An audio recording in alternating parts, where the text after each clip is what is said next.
Chapter 41. I was the one who hit. Sun Quan was having a headache about how to find out the specific whereabouts of the secret of immortality, but he didn't expect that he could go to the palace in person right away. Moreover, he could go there not only once but every day. With such a long time span, wouldn't Sun Quan have enough opportunities? He could pass the level by smashing his skills, right? Moreover, being a tutor means taking classes with the current emperor and everyone becomes classmates or even buddies. At that time, Sun Quan would secretly ask the emperor to borrow a little yellow book to read. Wouldn't it be easy? Sun Quan didn't need to go far to steal the book, and there was no need to go through Shouchun again. At the same time, Sun Quan finally understood the risks Shouchun was talking about. After all, serving the emperor is like serving a tiger. If you are not careful, you may lose your head. This is a standard business with unlimited benefits and unlimited risks. Although Sun Quan still had many doubts about Shouchun and his plans, the biggest doubt had been resolved. Sun Quan felt relieved and found that the future was not so scary. The unknown brings fear while the known brings peace of mind. For a time, Sun Quan simply regarded Yuan Shu as his lucky star and no longer had any dissatisfaction with Yuan Shu. Well, I will definitely take good care of your daughter. But at this time.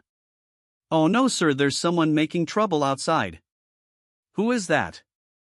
Sun Jian was furious. This was not Jiang Dong. Was he Sun Jian really being treated as a sick cat? It was Yang Xiu. The reporter replied, then glanced at Sun Quan weakly. He said he wanted the second young master to go out and give him an explanation. Sun Jian was stunned. It was Yang Xiu, and he was looking for Sun Quan again. Thinking about what had just happened. Is it because you lost to Quan Air and you feel dissatisfied? However, Sun Jian still looked very unhappy. Although Yang Xiu was looking for Sun Quan, since Yang Xiu dared to come to him, didn't it just show that he didn't take Sun Jian seriously? Otherwise, even if he had a grudge against Sun Quan, young people's affairs should be resolved privately. Why would he go to someone else's door to make trouble? Sun Jian would not bear grudge against a junior like Yang Xiu because he knew that this was a phenomenon. Since General He Jin alienated Sun Jian, most of the capital had looked down on his Sun family. In the past, Sun Jian was at most just a talent that was not appreciated or hated that he was born at the wrong time, but since this visit to Beijing, Sun Jian has felt resentful more than once. This resentment blinded Sun Jian's eyes little by little and expanded his ambition. One day he would make sure that no one in the world dared to look down on him. Beside him, Yuan Shu frowned, looking somewhat puzzled. From what I know, although Yang Xiu is arrogant, he is not someone who doesn't know the difference between the important and the unimportant. Zheng Mo, did something happen in Yuan's mansion before? Do you have any other grudges with him? Yes, because he came to the door because he lost? This is not a slap in the face of the Sun family, but a slap in the face of himself. Okay. Literati have the same name, and it is precisely because of the same name that Yang Xiu would never do such a thing. Therefore, Yuan Shu believed that Yang Xiu must have come for other reasons, or at least had other reasons as an excuse. Sun Quan's face was gloomy. If it hadn't happened in the previous illusion, Sun Quan might really be confused. But now, I have some idea. But I was still quite surprised that Yang Xiu would come to my house to help. Is Yang Xiu worse than I thought? Or are those people worse than I thought? What exactly happened? Sun Jian asked, turning to look at Cheng Pu and others. Cheng Pu shook his head. Obviously they didn't know either. Seeing Sun Quan's calmness, Yuan Shu smiled. Can't we just go out and take a look? No need. Let Quan handle this kind of small matter himself. If we go out, won't we be considered as bullying the younger generation? Sun Jian said. Yuan Shu was stunned. He probably didn't expect Sun Jian to be so arrogant. He nodded. That's right, then just wait here and see the results. Coincidentally, Yuan Shu also wanted to take this opportunity to get to know Sun Quan better. Yang Xiu is a smart man. Since he dares to come to him, he must have some solid evidence. It depends on how Sun Quan responds. Sun Quan went out with Cheng Pu and other retainers. Looking at a group of people lying crookedly on the ground, he thought to himself, as expected. Hey, what's going on? You are lying at my doorstep one by one. Are you trying to extort medical expenses? Sun Quan said sarcastically. Yang Xiu's face was gloomy. He pointed at the talented man groaning on the ground and said, Mr. Sun, were you the one who killed these friends of mine? Yang Xiu thought Sun Quan would deny it. He came here mainly to confront Sun Quan, but he didn't expect Sun Quan to nod and admit it. Yes, I was the one who hit him. Sun Quan's response obviously caught Yang Xiu off guard, and for a moment he completely forgot to react. What? Can't you afford the treatment? Sun Quan said, taking out a gold ingot from his arms and throwing it on the ground. I have some money here, you can use it to see a doctor. If it's not enough, you can come to my Sun family for more. I beat him, I will be responsible to the end. After saying that, he turned around and went back to the house. Stop! Yang Xiu shouted. Sun Quan, are you looking down on me? Nonsense, these are all children from wealthy families. What do they need from Sun Quan's money? They came here to ask Sun Quan for an explanation. Since Sun Quan admitted it directly, it would be easy to deal with. Hand over the person who hurt the victim. Yang Xiu said. The one who hurt others? Sun Quan glanced at the guy on the ground and suddenly laughed coldly. Haha, I see. I was wondering how you could have the nerve to say that. In the Sansi illusion, Sun Quan got to know Yang Xiu to some extent. Regardless of Yang Xiu's true character, he had at least two obvious weaknesses. First, he thought he was very smart, so once he determined the facts, he would firmly believe in them, unlike those who were not smart enough, who would always doubt whether they were wrong. Second, he was very careful about his reputation and would not take the initiative to cause trouble without sufficient reasons, even if he was unhappy. Therefore, Sun Quan guessed that these people who were beaten on the ground must have told a lie and deceived Yang Xiu, and in Yang Xiu's eyes this lie was exactly the most consistent with the truth, so the self-righteous Yang Xiu believed it without a doubt and then ran to help them. Well, now that the truth was in front of them, they were too embarrassed to say that they were beaten by Sun Quan, so they made up a lie saying that they were beaten by Sun Quan's retainers. In Yang Xiu's eyes, this was naturally the most reasonable. I just have one question, Mr. Yang, why should I fight them? Sun Quan asked Yang Xiu. I think this may be some misunderstanding in words. But no matter what, this cannot be a reason for you to hurt others. Yang Xiu said. Sun Quan did not comment and turned to the people on the ground. Since young Master Yang doesn't know the reason, then let me ask you, why did I hit you? We just thought that you lost the election, so we planned to host a dinner to comfort you. The servants at the gate of Yuan's mansion can testify to this. But we didn't expect that you thought we were mocking you, and in a fit of rage you ordered your retainers to attack and hurt people. A man on the ground shouted. Nonsense! Chang Pu shouted angrily with his eyes wide open. After all, he was a veteran warrior, and his aura alone was enough to make those around him afraid to keep quiet. However, Chang Pu's words clearly helped people find a way to vent. It's him!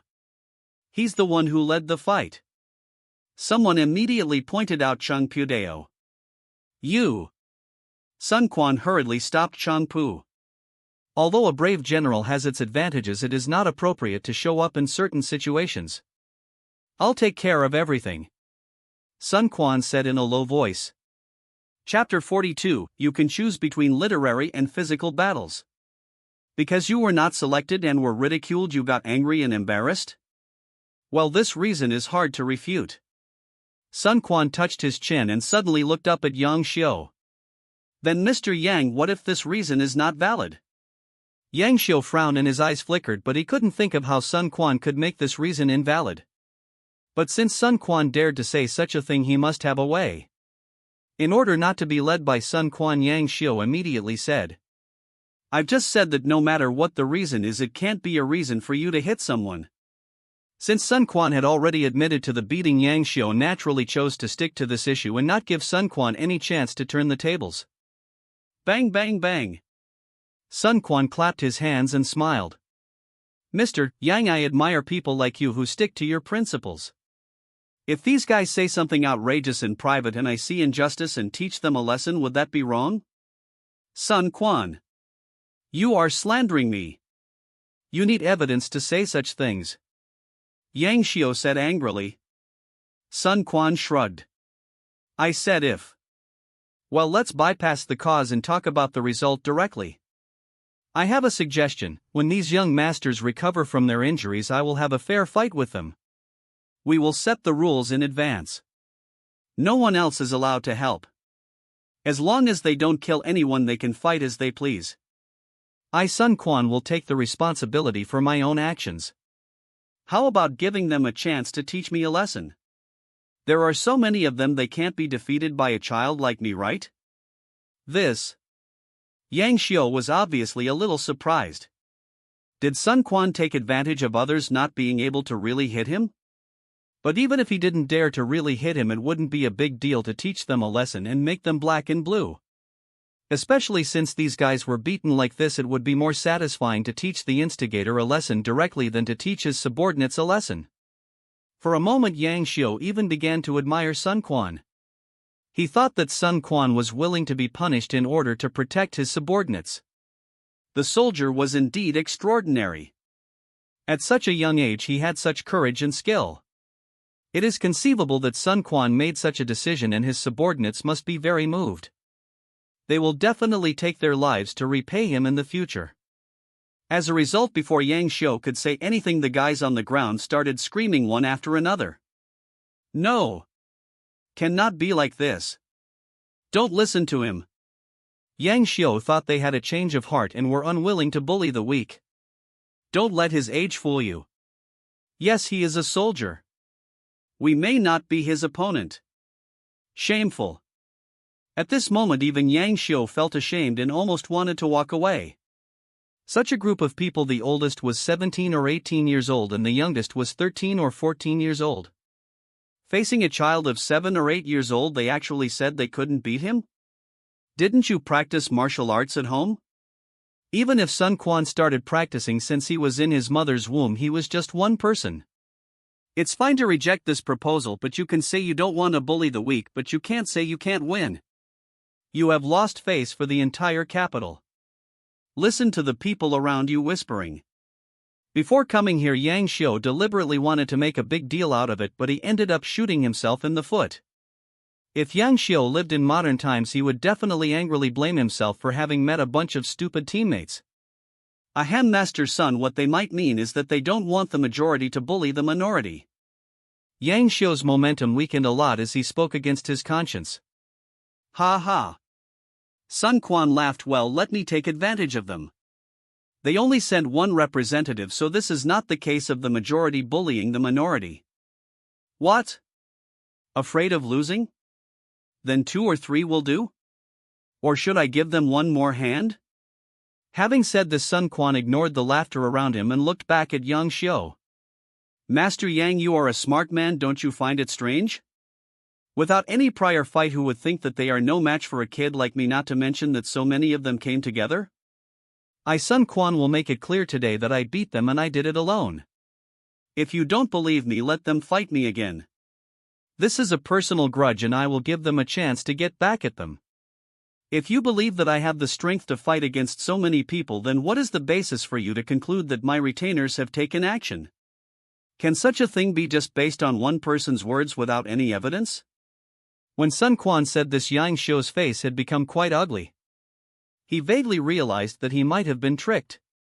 Of course, my words are only one side of the story. It would be best if we can find witnesses for today's incident, but it's not a big deal if we can't. I still say that personal grudges should be resolved privately.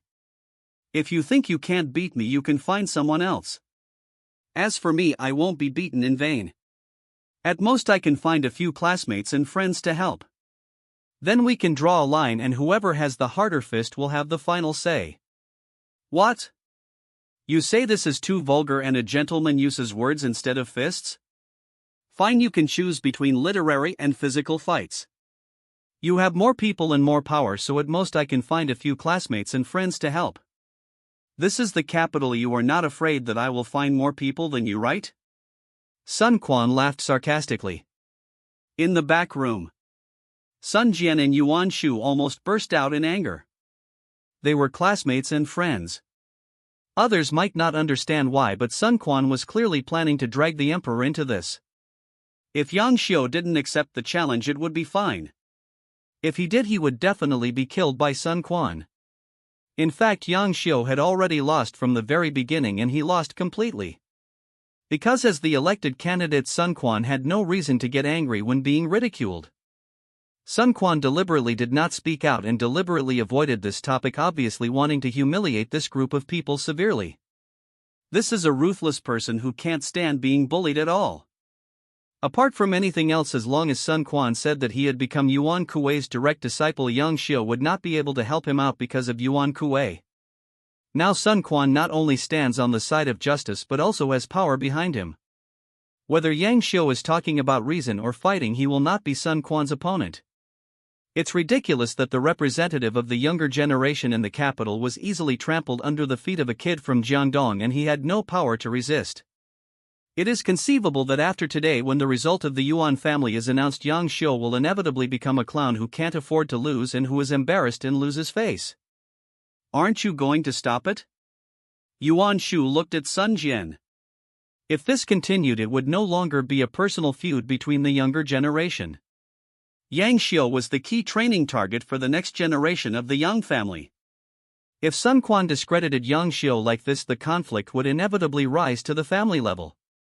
Sun Jian shook his head, still superstitious about Sun Quan as always. Leave it to Quaner. If the Yang family really comes to us for this, they will be the only ones who will be embarrassed. Yuan Shu raised his eyebrows and said nothing more, thinking that soldiers are soldiers, they value loyalty and not profit. No wonder they suffered a loss in the court. In comparison, Dong Zhuo, although not as good as Sun Jian in fighting, was quite good at playing politics. Outside the door, Yang Xiu was proud. No matter his family background or talent, he was always one of the best in the capital. How could he tolerate Sun Quan's provocation? Moreover, Sun Quan's move just fulfilled Yang Xiu's wish. Yang Xiu wanted to prove to the world that his talent was never inferior to Sun Quan's. Mr. Sun, since you are talking about personal grudges, then let's solve it in a private way. It has nothing to do with right or wrong. As a friend, I will take it on their behalf. Yang Xiu said. Saying that it has nothing to do with right or wrong proved that Yang Xiu already believed in his heart that Sun Quan was the right party, but even so, Yang Xiu still wanted to compete. Seeing this, Sun Quan curled his lips and said, I won't offend others unless they offend me. But I have given you a chance. A fight of words or a fight of arms? Chapter 43, The Wind Rises. Not surprisingly. A literary duel. Yang Xiu said, I will fight alone on my side, you can send as many people as you want. This was Yang Xiu's arrogance and also a response to Sun Quan's previous military provocation. What if we lose? What if we win? Sun Quan asked. The loser should apologize to the winner in public. Yang Xiu said his only goal was to win against Sun Quan and the rest was to help his friend get an explanation. Regardless of right or wrong, you should at least apologize if you hit someone. Sun Quan tilted his head. How about one more? Speak. Yang Xiu now wanted Sun Quan to accept the challenge, and he was willing to agree to any conditions. Not just an apology. The loser should call the winner teacher when he sees him in the future, whether in private or in public. How about that?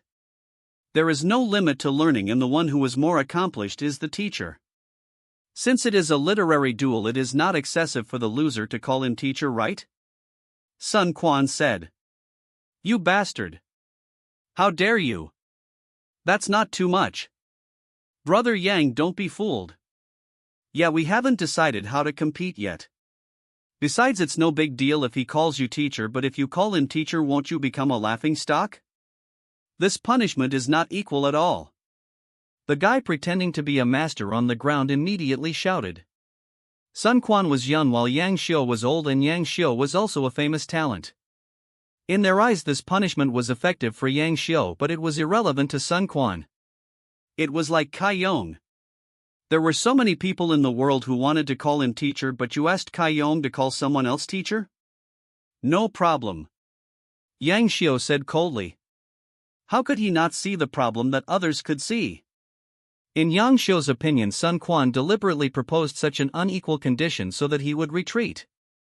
In the art of war, this should be regarded as attacking the heart first. But Yang Xiu was confident that he would not lose no matter what, so he was not afraid of any condition as long as Sun Quan dared to fight. I agree to your terms. Yang Xiu said to Sun Quan. However, in order to ensure fairness, I hope that this time it can be judged by Mr. Kaiyong.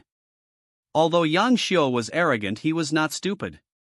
If Sun Quan played tricks on the judges and called a deer a horse, how could he win? As for finding his own people to judge, if Sun Quan lost, he would bite back and accuse Yang Xiu of cheating. How would Yang Xiu explain it? So in order to convince everyone and make Sun Quan lose with a clear conscience, if he could not find an excuse, he could only find a third party, and the most fair third party that both sides could trust to judge. Mr. Kaiyong is the most trusted university scholar by all students in the world today. Oh? Can you invite Mr. Kaiyong? Sun Quan asked. As for Mr. Kaiyong, I have my own way to deal with it. What do you think? Yang Xiu looked at Sun Quan. Sun Quan shrugged.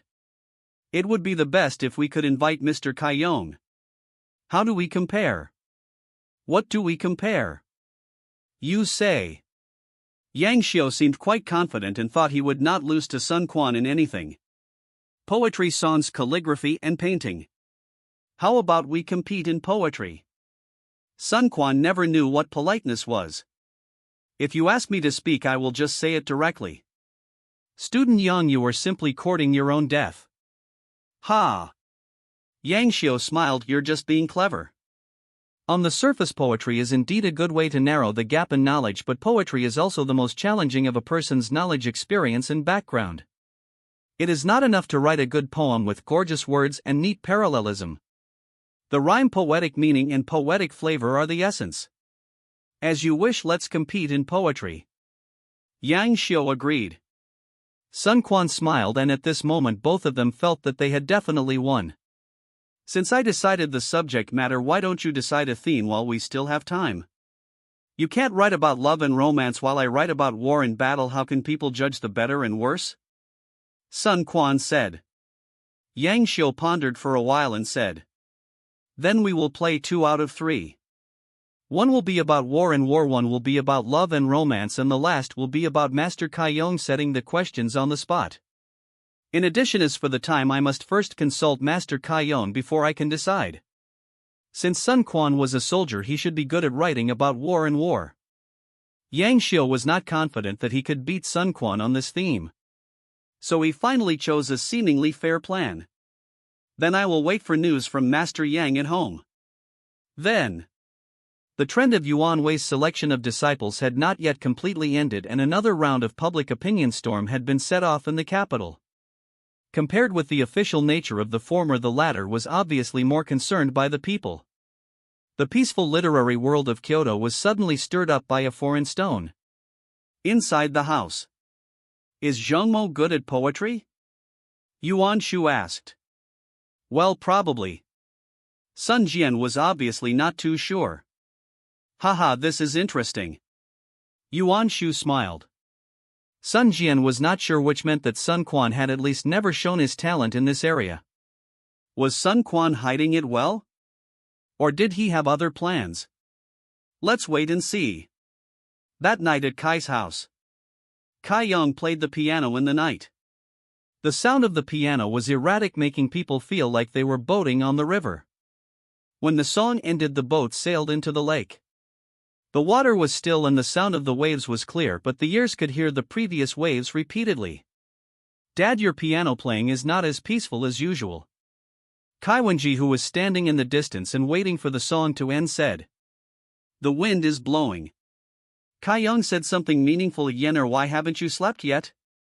As expected by father, the Yuan mansion has released the news that the disciple chosen by Grand Tutor Yuan Wei is Sun Quan. Kai Yen said. Kaiyong was not surprised at all. Is that why you came here? Kai Yen smiled, walked closer and said. Dad, who do you think will win this time between Yang Xiu and Sun Quan? Kaiyong looked at his daughter curiously.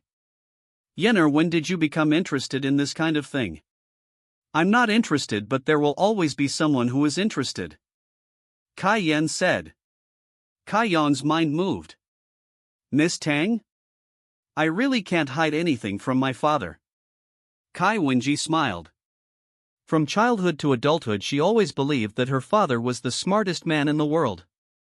However, because of his intelligence, sometimes even Kai Wenji felt that her father was a little unclear and even a little scary. Then you can let Miss Tang rest assured. The winner this time must be Sun Quan and only Sun Quan. Kai Yong replied. Dad, do you think so highly of Sun Quan? Kai Yen couldn't help but feel curious. She knew very well that her father would never make an unfair judgment. Kai Yong shook his head gently and looked at the starry sky.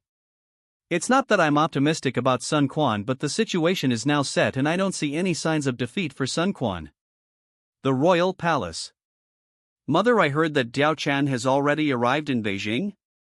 Emperor Liu Bian excitedly went to see Empress Dowager He. Empress Dowager He's face darkened. Who told you that? The young emperor couldn't keep the words in his heart, so he said without hiding anything. It's Attendant Zhang.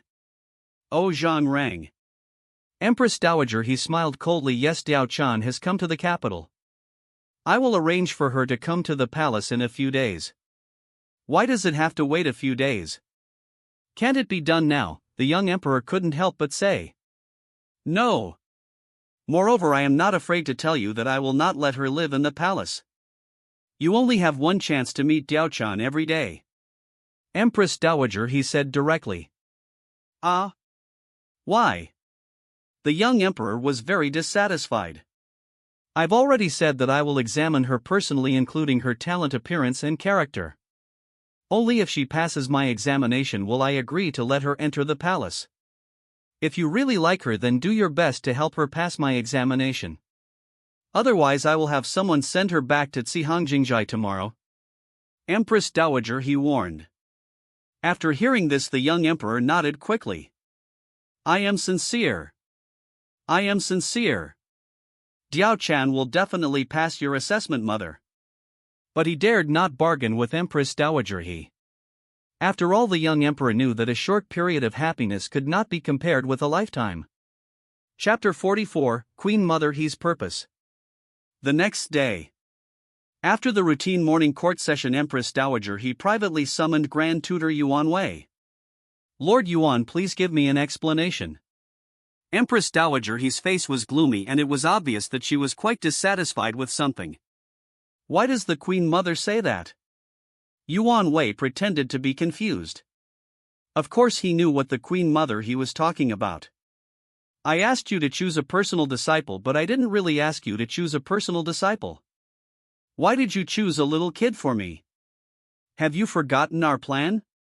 Empress Dowager He said angrily. Queen Mother, please calm down.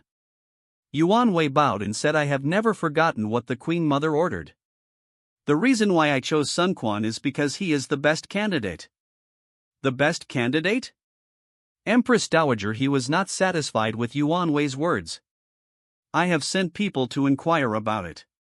The boy from the Sun family is young and frivolous. He has just arrived in the capital and has caused a lot of trouble. He is fearless and does meet my requirements in this respect. But his age is a bit unreasonable, right? Lord Yuan, you don't think that our plan will last for several years, right? In reply to the Queen Mother, on the contrary, I believe that age is Sun Quan's greatest advantage, Yuan Wei replied. Empress Dowager He frowned slightly. How to say? The Queen Mother should know better than anyone that the people in Jiujiang are often very noble, said Yuan Wei. Empress Dowager He suddenly interrupted. It's fake. Yes, falsely noble. Yuan Wei nodded in agreement. The women of Jiujiang seem to be close to everyone but are actually distant. They are like this even to women, let alone men. But Sun Quan is different. From what I have observed, Diao Chan does not regard Sun Quan as a man at all and is less cautious. Over time the two of them will inevitably have intimate actions. Doesn't this just fit in with the Queen Mother's plan? Empress Dowager He was somewhat disapproving and said. But you also said that it was precisely because Sun Quan was young that Diao Chan didn't see him as a man. Then in the eyes of others it is entirely possible that they saw it as a relationship between a sister and a brother. Yuan Wei smiled. The Queen Mother doesn't understand men.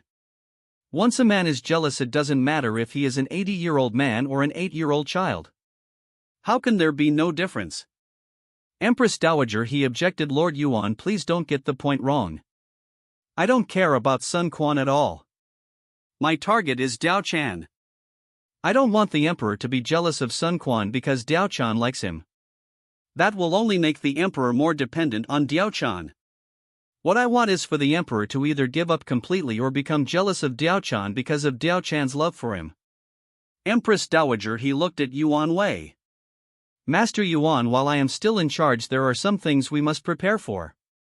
Diao Chan, no matter what, is not allowed to enter the palace. Otherwise, sooner or later the world will fall into the hands of a woman. Sooner or later it will fall into the hands of Cihang Jingjai. Empress Dowager, he was definitely not exaggerating. She certainly had her own selfish motives and certainly didn't like Diao Chan, but what she really cared about was her son, who was the emperor and the country of the Han Dynasty. Once Diao Chan entered the palace and became the queen, given the obsession with her emperor, Shouty Lubian would definitely indulge in tenderness all day long and ignore state affairs. If Diao Chan was just an ordinary woman, she would be like Daji and Baosi, but Diao Chan happened to be born in Cihang Jingjai. Empress Dowager, he knew Cihang Jingjai very well. The people there would definitely interfere in state affairs on the grounds of the future of the Han Dynasty. In this way, wouldn't Emperor Shouty Lubian become a puppet emperor? Maybe Cihang Jingjai would not do what Wang Mang did, but it could hide behind the scenes and act as an emperor emeritus, or even designate the crown prince in the way of selecting a wise ruler, and even control the government from generation to generation. Don't think that Cihang Jingjai cannot do such a daring thing that would go against the will of the world. Regardless of whether Cihang Jingjai's motives were pure or not, Empress Dowager, he would never allow such a thing to happen. It was not enough to just stop Diao Chan from entering the palace. Empress Dowager, he knew very well that Emperor Lubian would sooner or later take power. Who could stop him then? Therefore she had to plan ahead and fundamentally avoid future troubles. On this basis, Empress Dowager, he planned to make good use of the dying person and make good use of Diao Chan. While Emperor Lubian still liked Diao Chan, she would guide Lubian to study and eventually grow into a wise ruler. This was the plan that Empress Dowager, he envisioned to kill two birds with one stone. Yuan Wei's face straightened and he bowed. The Queen Mother is concerned about the country and the people, and I admire her. However, there is another reason why I chose Sun Quan. Diao Chan promised Sun Quan that no matter how great the risk, she would protect him. Oh? Is this true? Empress Dowager, he was a little surprised. It is absolutely true. Yuan Wei replied, although it was said privately between the two of them, the Queen Mother should know that the promises of the people of Cihang Jingjai are more or less credible. Empress Dowager, he did not comment, but if Diao Chan really promised to protect Sun Quan, it would be interesting. Just imagine Emperor Lubian was jealous of Sun Quan, but if Diao Chan protected Sun Quan everywhere, what would Lubian think? As long as Lubian could transfer some of his hatred to Diao Chan, it would be a success. But, Yuan Wei said suddenly. Empress Dowager, but this Sun Quan, although small in stature, is extremely shrewd. I'm worried that he will see something and become unwilling to cooperate with our plan, Yuan Wei said. Then put pressure on his family. Empress Dowager, he said without thinking. Queen Dowager, I have a suggestion. Yuan Wei said. It was obvious that Yuan Wei had a better plan. Empress Dowager, I'd like to hear more about it. Yuan Wei, we can perhaps throw this question back to Diao Chan. From what I have observed, Diao Chan should have come here with her master's orders, as can be seen from her willingness to make a promise to Sun Quan. Since she wants to achieve her goal, we can completely use Sun Quan's hand to make her pay something. Later that same day, Sun Jian personally brought Sun Quan to Yuan's residence to pay a visit. Sun Quan performed the apprenticeship ceremony to Yuan Kuei and was formally accepted as a disciple by Yuan Kuei. No one else was invited to watch this apprenticeship, which was very private. Yuan Kuei was obviously not as talkative as Yuan Shu, and in the end he did not reveal anything about being the emperor's tutor. However, just after the apprenticeship ceremony, Yuan Wei directly gave Sun Quan a lesson which was about the conflict between Sun Quan and Yang Xiu. Although Sun Quan was right, why should he hold on to it? Making more friends and fewer enemies is the long-term way. Obviously Sun Quan is now somewhat related to the Yuan family, and what Sun Quan does outside is related to Yuan Kuei's reputation. This matter is of course a small matter, but Yuan Kuei must warn Sun Quan that he cannot rely on being his student to go out and do whatever he wants and bully the weak. Otherwise this kid will cause chaos in the capital. Yuan Kuei believes that Sun Quan can definitely do it. To this Sun Quan nodded. Are you kidding? He accepted the gifts. Yesterday evening, after the news about the Yuan family was released, the talented scholars who were beaten by him came to visit one after another and gave gifts to apologize. Think about it, Sun Quan beat them and took the money. What else can he do? Naturally he chose to forgive them. However, the most critical Yang Xiu did not come. Not only did he not come, Yang Xiu also sent someone to deliver Kai Yang's arrangements, saying that the duel would be scheduled in 10 days. I don't know if he is in a dilemma or is confident. No matter what, Sun Quan was not angry but happy. After all, if even Yang Xiu was scared, what fun would he have? His desire to suppress the talented scholars in Kyoto was interrupted alive, and Sun Quan had to find a place to vent. Later, Sun Quan's father Sun Jian finally had to leave Beijing and return to Changsha to guard the city. Chapter 45: Stay in Beijing. Before leaving. Quan, don't worry. You will temporarily live in your uncle Yuan's house during this period. Soon your mother will bring your brothers and sisters to Luoyang, and we will also settle down in this capital city in the future. Sun Jian said to Sun Quan. In Sun Jian's view, not to mention Sun Quan's future development, the young emperor is still so young and he will have to be a tutor for at least 3 to 5 years. How could Sun Jian let Sun Quan live in someone else's house for such a long time? Moreover, Sun Quan is young and needs his family to take care of him in many places. After all, Yuan Shu is an outsider. It's okay if Sun Quan is wronged outside, but if he is wronged in Yuan's family, who can he go to for justice? Don't. Sun Quan hurriedly stopped him, pulled his father aside and whispered, tell mother and the others not to come. I think the capital may not be peaceful recently. Fortunately, this was Sun Jian, a Sun Jian who was extremely superstitious, otherwise Sun Quan really wouldn't know what to say. Sun Jian's face straightened. You mean General He Jin and the 10 attendants? I don't know. Sun Quan shook his head. I just have a feeling. After all, the 10 eunuchs rebellion was only a small matter and Dongzhu's entry into Luoyang was a big deal. Sun Quan did not want to mislead his father and make some wrong arrangements. Sun Jian was silent for a while, then suddenly spoke. I'll leave Zhu Mao to you. Ah? Sun Quan was very surprised. Zhu Mao was the best fighter in their Sun family and had been responsible for protecting Sun Jian. That's not necessary. I'm just a kid. If anything happens, I can easily run away. Just leave a few smart ones for me. No, Sun Jian shook his head and insisted on his arrangement. Quan, you are the future of our Sun family and you cannot afford to fail. Anyone can get into trouble, but you can't. But what about you, father? Sun Quan couldn't help but ask. Me? Ha ha. Sun Jian laughed. When I get to Changsha, who can kill me among the thousands of soldiers? What about on the way to Changsha? Sun Quan was still worried. Since Sun Quan had come into this world, he didn't want his father to die early. History? What is history? Is it important to have relatives? Besides, Sun Quan had the skill of let me think twice. No matter what the original history became, he would not be afraid. Don't worry, Quan, I know you are worried about me. But your father's son's heart method has been practiced to the 12th level, and with Cheng Pu and Han Dang by his side, if you were so scared for just a short journey, won't you become a laughingstock in the world?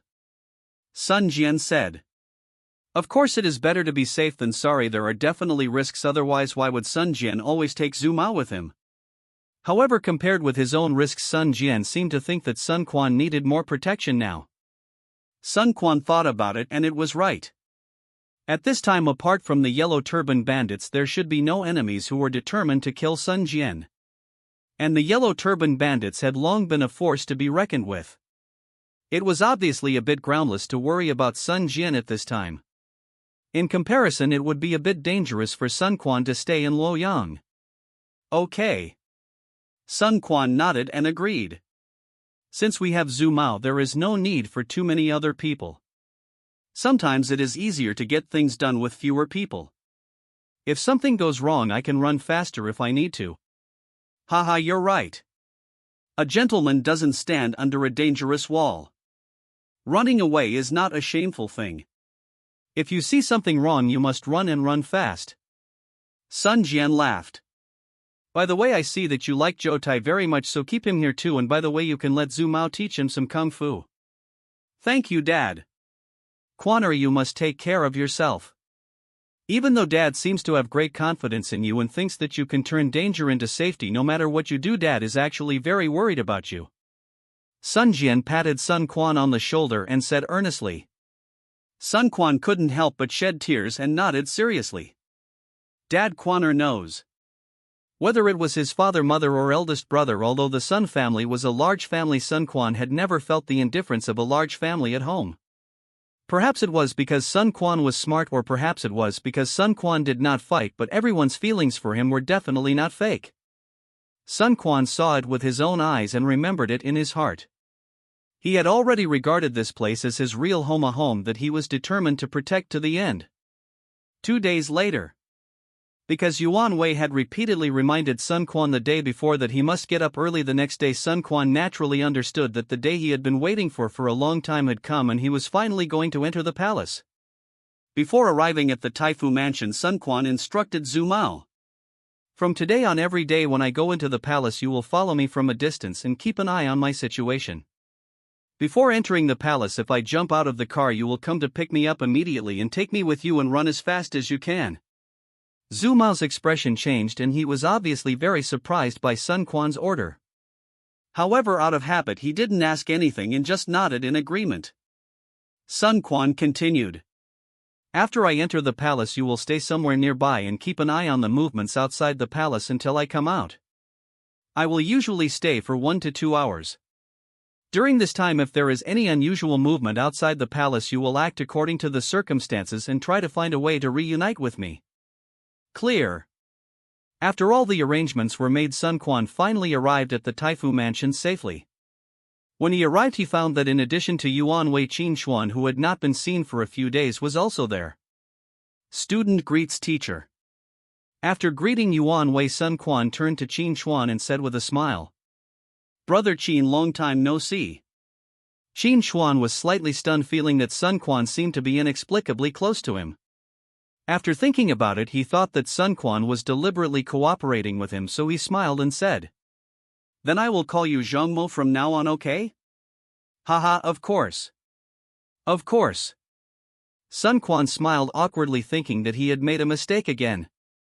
Let me think about it.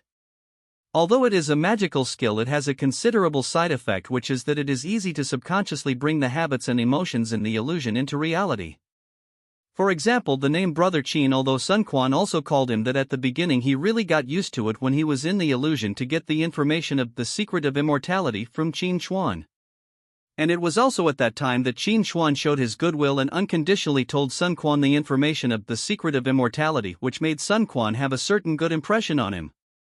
Intellectually, Sun Quan certainly understood that everything happened in an illusion, but when he suddenly saw Qin Xuan, Sun Quan subconsciously called him Brother Qin, and as for that bit of goodwill, it was directly retained. It's not surprising that the sensitive Qin Xuan felt that Sun Quan was inexplicably close to him. You know, the two of them had a bit of unpleasantness last time, so Qin Xuan naturally took it for granted that Sun Quan was cooperating with him. This was not the first time that Sun Quan made a similar mistake. Let's not talk about the distant past. Just take the recent incident with Yang Xiu. If it wasn't because of the illusion that Sun Quan had a strong aversion to Yang Xiu's interruption, how could Sun Quan deliberately induce Yang Xiu to duel with him? Sun Quan was not unreasonable, he just wanted to take revenge on Yang Xiu, he just wanted to vent his anger on Yang Xiu. Next to him, he saw Sun Quan taking the initiative to show goodwill. Okay, that's it. Yuan Wei's face was filled with joy. Let's go get in the carriage and we'll talk while we walk. The three of them got on the carriage and started slowly. It was not until this moment that Yuan Wei explained everything to Sun Quan. What? I'm going to accompany the emperor to study? Sun Quan pretended to be surprised. He still had some acting skills. Sun Quan has always been clear about gratitude and resentment. He will be good to whoever is good to him. Yuan Shu now truly believes in him, so Sun Quan naturally will not betray Yuan Shu. Zhengmo being a tutor is not as simple as just accompanying the emperor to study. Your every move may lead to the emperor's imitation and learning. To exaggerate, this is even related to the future prosperity of the Han Dynasty. Therefore, you and Master Qin must think carefully about how to guide the emperor to become a wise ruler in a subtle way. Yuan Wei said to Sun Quan seriously, do you understand what I mean? I don't want you to be smart and do some moderate things. I want you to be a role model for the emperor. Chapter 46, The Emperor's Example. The Emperor's Role Model. After hearing Yuan Wei's words, Sun Quan's eyelids jumped. Hey, this is different from what I thought. Are you sure this won't kill me? Sun Quan originally thought that being a tutor was more about playing with the emperor than accompanying him to study or highlighting his intelligence and giving him confidence. Simply put, if the emperor scores 100 points, you can only score 90 points at most. If the emperor just passes, you must fail. If even the emperor fails, then you can just hand in a blank paper. Of course, as the emperor's teacher, you are obviously not stupid. It is impossible for you to deliberately make the questions too difficult when you know that the emperor's grades are not good. Therefore, the emperor will never fail. In short, you have to learn to flatter in a fresh and refined way, not to flatter the horse's legs. In this way, you can establish a good relationship with the emperor and your career will be smooth sailing from then on. To put it bluntly, Sun Quan wants to be that way Xiaobao. As a result, Yuan Wei actually wanted Sun Quan to be a role model for the emperor. This means that if the emperor just passed the test, you must at least score 80 points for me. If the emperor scored 90 points, you must score 100 points for me. My God, let alone what would happen if you met a tyrant. Even if you met a wise ruler, others would not be able to stand it. Are you sure you are going to guide others, not to attack others? The emperor is the son of heaven above all people. You act like a genius in front of the emperor. Aren't you afraid that he will get angry and kill you directly? Sun Quan felt that Yuan Kuei's starting point might be good. He really wanted to train the young emperor Lu Bian well, but did Yuan Kuei take his life as his own? This was a way of education that didn't care about Sun Quan's life or death. Could this be the risk that Qin Chuan mentioned? Sun Quan couldn't help but stare at Qin Chuan. Hey, you dare to protect me with such a big risk? Where does your confidence come from? No wonder you didn't want to be the first place before. It turns out that the first place is a role model and the second place is just a playmate. Zhengmo, do you understand? Yuan Wei confirmed again. I understand. Sun Quan smiled bitterly. Student, I will do my best. Yuan Wei smiled slightly and patted Sun Quan on the shoulder. Don't worry, I know your concerns. It will be fine. The Queen Mother and I are on your side. Maybe at the beginning His Majesty may be a little prejudiced against you, but when he grows up and truly understands our good intentions, I'm afraid he will be too late to thank you. This is a great thing for you and your family. Student, got it. Time he really began to look at Sun Quan. Sun Quan smiled bitterly. He was finally not invisible anymore. He didn't know whether to be happy or cry. Before he could speak, the Prince of Chunlu took the initiative to introduce him. Brother, this is Sun Quan, the son of Wuqing Marquis Sun Jian. Oh, Sun Jian. I have an impression of him. He is the one who was good at fighting. He is the descendant of Sun Zi, right? Said the young emperor. In reply to your Majesty, Sun Jian is my father. Sun Quan stood up and replied. I've heard of Yang Xiu. He seems to be quite talented. How dare you, a military commander from your family, fight against a human being? The young emperor asked curiously. Although it sounded unpleasant, Sun Quan knew that the young emperor Lu Bian had absolutely no ill intentions. Haha, your Majesty, since my disciple dares to fight with humanities, he must have something to rely on. Yuan Wei said with a smile. However, I am ashamed to say that as a teacher I don't know much about Sun Quan's poetry level. It just so happens that your Majesty is interested today. Why don't you compose a poem on the spot and let everyone comment on it? Brother Qin, what do you think? The young emperor turned to ask Qin Chuan. Qin Chuan smiled slightly and said, It just so happens that I am also very curious about Mr. Sun's literary talent. That's good. Emperor Lu Bian immediately made the decision. Sun Quan, you must write well.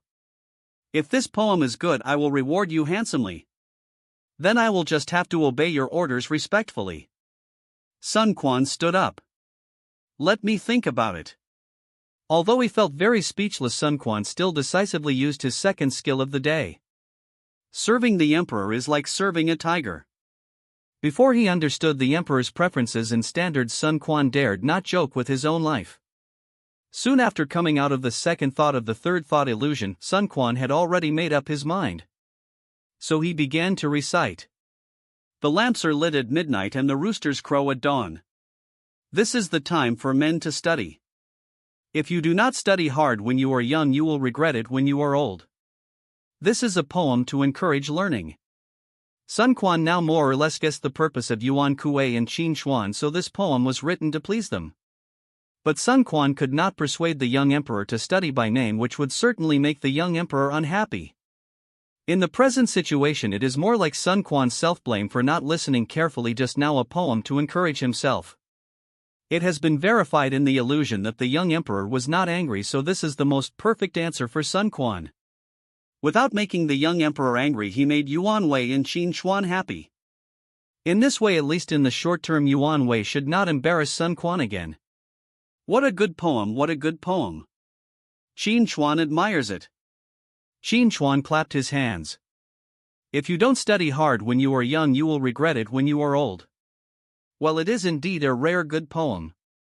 Yuan Wei stroked his beard and praised, the meaning is excellent. As for the young emperor, when he saw Qin Xuan's praise, he also applauded immediately. He might not even have heard what Sun Quan chanted. However, as long as Qin Xuan was happy, he would be happy from the bottom of his heart. Someone come here, there is a reward, a big reward. Thank you, Your Majesty. Sun Quan did not refuse. However, he did not dare to take the opportunity to make random requests. He would accept whatever the young emperor gave him. If nothing unexpected happened, it would be some gold, silver, and jewelry. Since Your Majesty is so elegant, why not compose a poem as well? Qin Xuan suggested immediately. Before the young emperor could speak, Sun Quan glared at Qin Xuan fiercely. You should be honest too, don't mess around.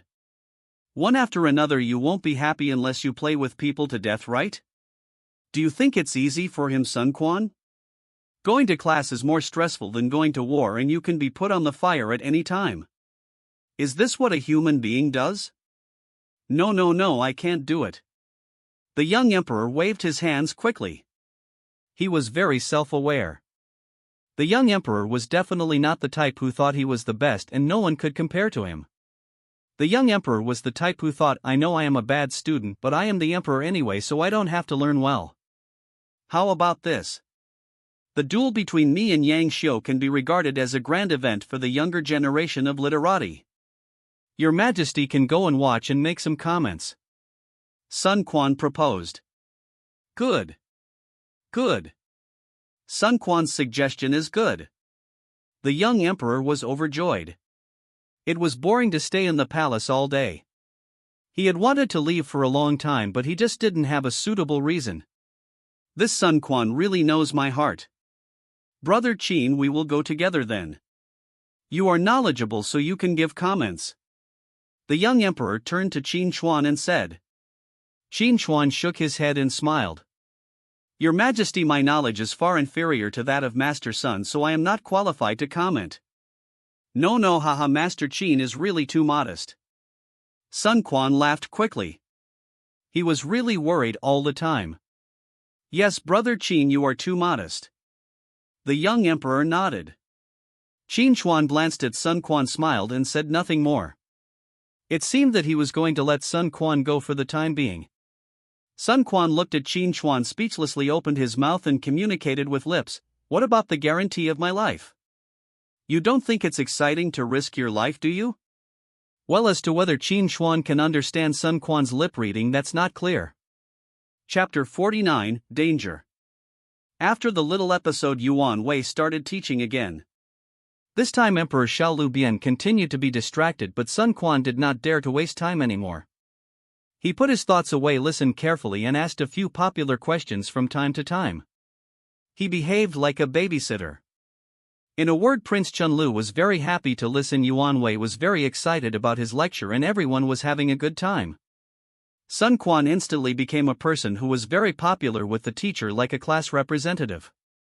This was not only the case during class but also during breaks, when Emperor Lu Bian followed Qin Xuan out for some fresh air, and when teacher Yuan Kuei went to drink tea and go to the toilet. Sun Quan took the initiative to stay behind and explain some of the points that Yuan Kuei had just briefly mentioned to his classmate Chen Luang Lu Bian. He was the perfect example of being a role model. Just like that, for Sun Quan the day passed without any danger. When he left, the emperor wanted to keep Qin Xuan but was interrupted by the sudden appearance of Empress Dowager He. There were 3 people when they came and there were still 3 people when they left. As soon as he left the palace, Sun Quan immediately apologized and left. He went home and locked himself in his room, becoming a stay-at-home. Too many things happened on this day and the amount of information he obtained was too much. Sun Quan needed to sort it out carefully. No harm done? Come on, do you really think it was no harm done?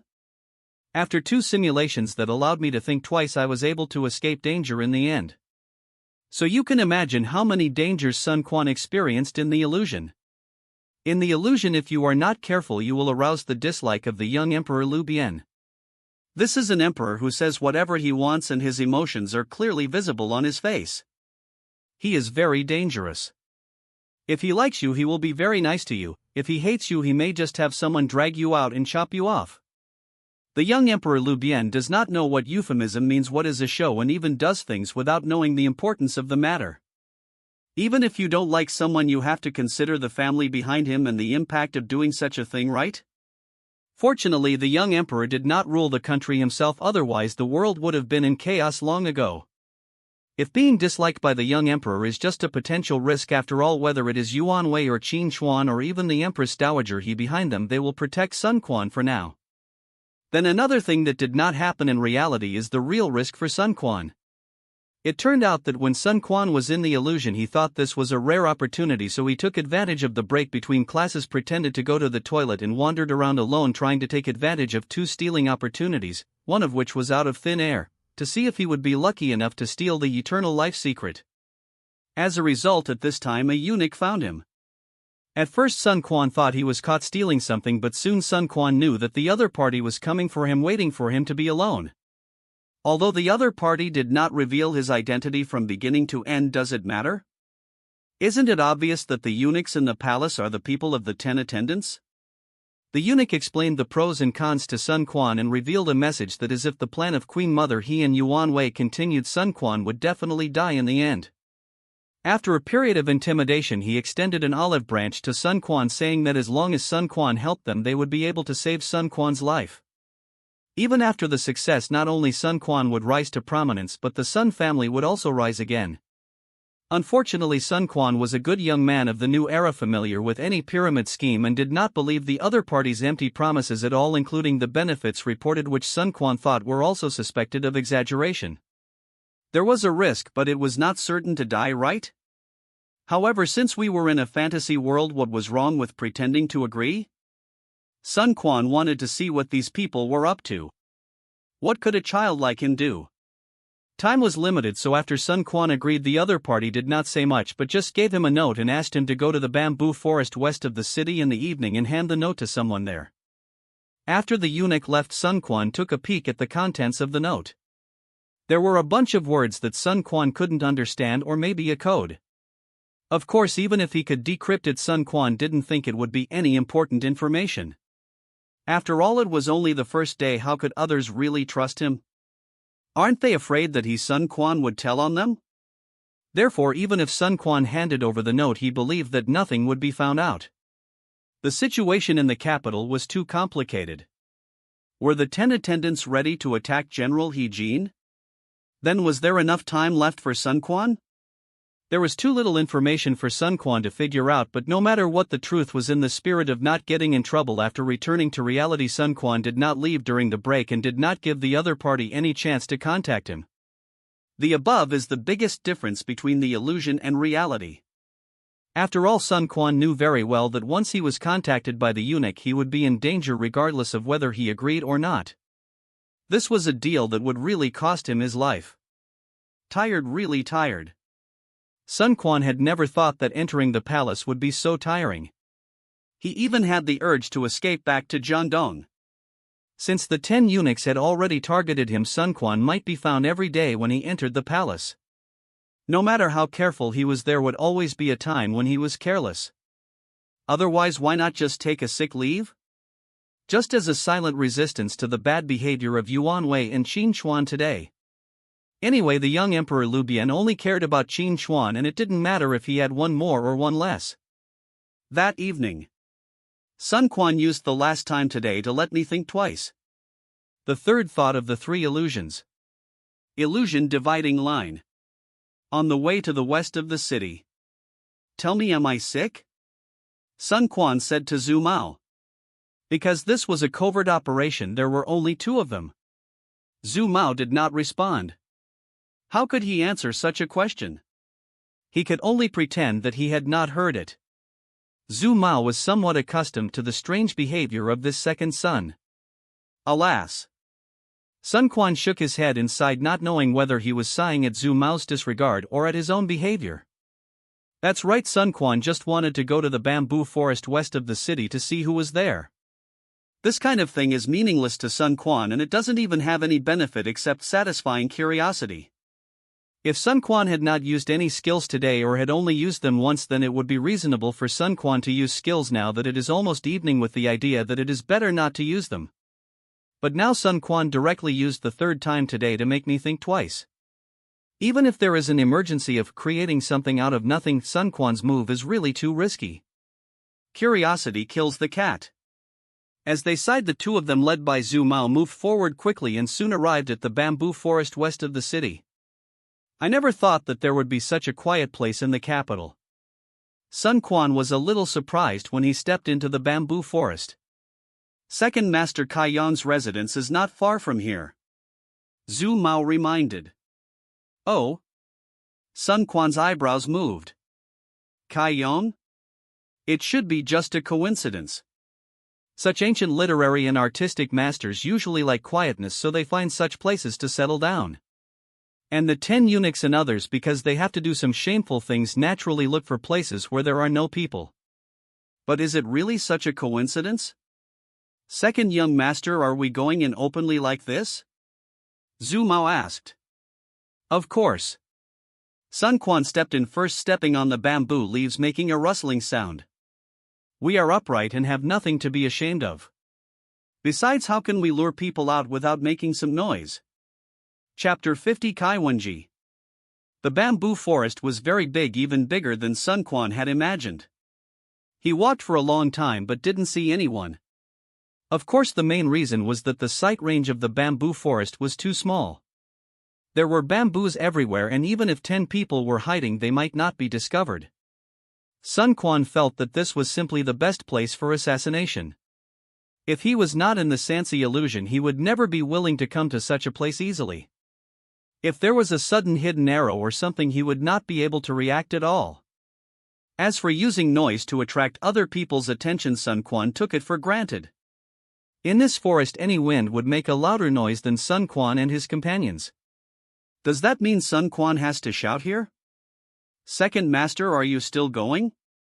Zhu Mao asked from the side. It's getting dark and the visibility is getting worse. It may be dangerous here. Sun Quan stopped walking.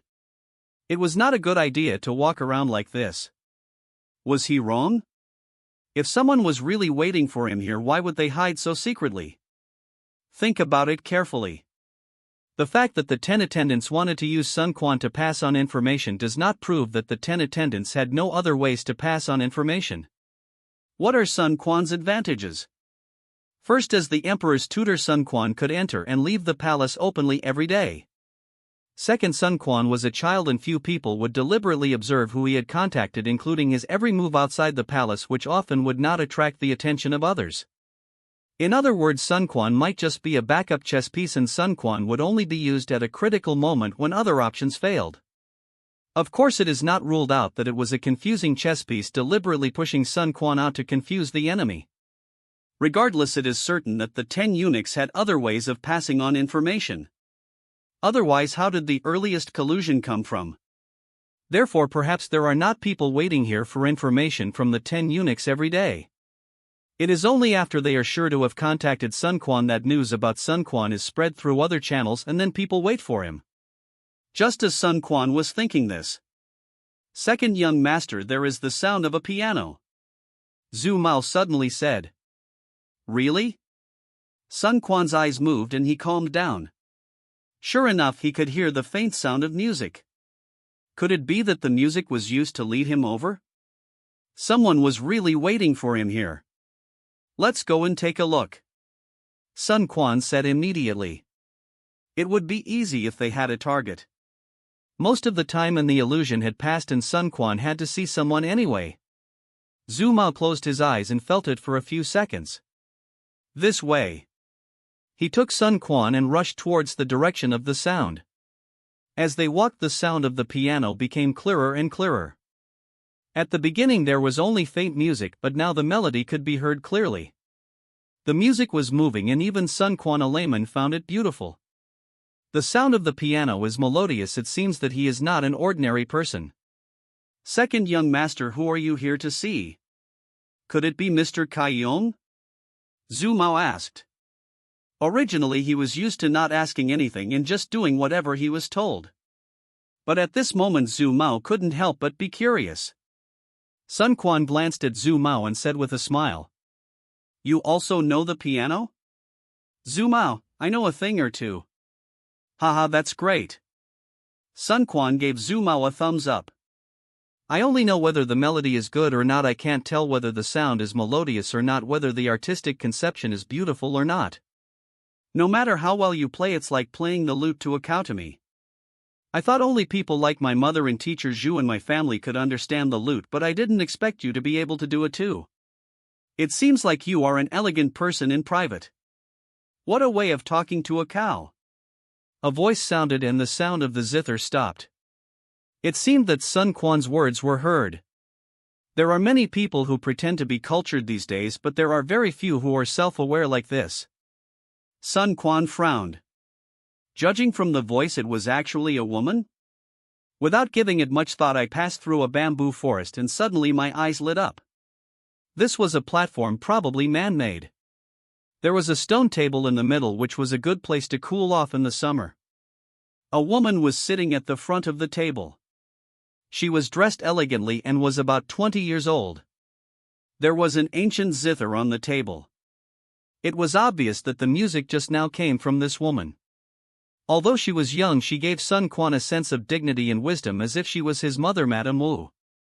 This was the first time that Sun Quan ignored the appearance of a young woman and only paid attention to her temperament. If it were any other time, this woman would definitely be the only focus of the scene, but at this moment what surprised Sun Quan more was another person at the scene. Brother Tang Yu? Sun Quan exclaimed. Sun Quan? Why are you here? Tang Yu was obviously as surprised as he was. Oh? So this is the Sun Quan you mentioned. The woman stood up in front of the stone table and looked at Sun Quan with curiosity in her eyes. Oh, by the way, Sun Quan, let me introduce you. This Sister Kai is the daughter of Mr. Kai Yong. Don't blame me for not reminding you. You must try to curry favor with her. Tang Yu immediately acted as a middleman. Kai Yong's daughter obviously already knew who Sun Quan was, so his main job was to introduce her to Sun Quan. Kai Yong's daughter. Kai Yan. Kai Wenji. Sun Quan's eyes lit up. A celebrity. An idol. In an instant, Sun Quan felt that the trip was worthwhile. He let me think twice this time, and it was worth it. When he came to Luoyang, he didn't see Diao Chan but saw Kai Wenji. In the past, Sun Quan would probably think that something is better than nothing, but at this moment Sun Quan even thought that Kai Wenji was not inferior to the so-called Diao Chan. Under the influence of the three evil arts of plastic surgery, Photoshop and makeup, in later generations, Sun Quan had long been accustomed to peerless beauty. Kai Wenji in terms of appearance may only be considered above average, but this kind of innate talent and temperament is something Sun Quan has never seen in other people. If peerless beauties let Sun Quan know what beauty is, then Kai Wenji really let Sun Quan see what elegance is. Sister Kai, I am Sun Quan. When I saw you today, I was immediately struck by your beauty. It is truly my great honor. Sun Quan started to flatter her and forgot his original purpose for a moment. Poochie. Kai Wenji covered her mouth and smiled. If it were any other talented person saying such words right after meeting would definitely be very frivolous and would inevitably offend the beauty. But Sun Quan was just a child, making people feel that he was just imitating others and pretending to be good. You at such a young age, where did you learn these words? Tang Yu said unhappily. Huh? Isn't that what everyone else says? Sun Quan said. If this is considered flattery, then Sister Kai is too easy to flatter, isn't she? Tang Yu replied. Over there, Kai Wenji smiled, rolled her eyes and said. It's not impossible to curry favor with me. I'll give you a chance today. We are in a bamboo forest now. Write a poem on bamboo. If it's good, I'll acknowledge you as my brother. Sun Quan's mouth twitched. Hey, come on, why does everyone want to test my poetry today? Sun Quan suddenly felt a little regretful. Shouldn't he have challenged Yang Xiu in the first place?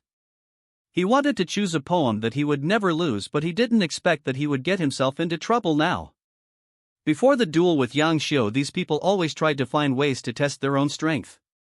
It can be imagined that after the duel with Yang Xiu there would probably be more people looking for Sun Quan to recite poems and compose fu.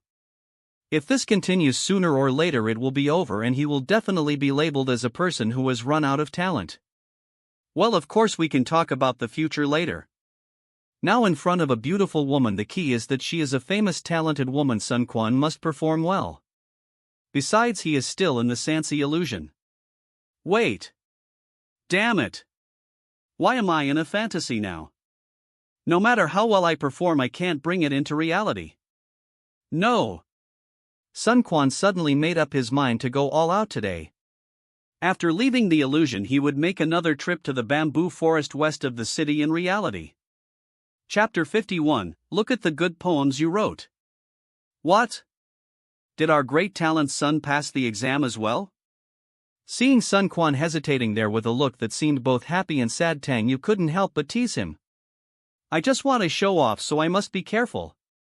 Sun Quan replied and immediately put away his thoughts and began to seriously think about which one to choose. You said that Sun Quan would be the emperor in the future, so why does he always think about this side job? Mr. Tang, poetry and songs are not easy things. Let's give him some time. Kai Wenji said. Yes, writing poetry is not that simple, otherwise Chaoji's 7-step poem would not be so amazing. Of course, the reason why Chaoji's 7-step poem is famous is not just because it is fast, but mainly because he wrote it while it was suitable for the occasion and it was able to successfully evoke Chao Pai's brotherly love, so it became a classic.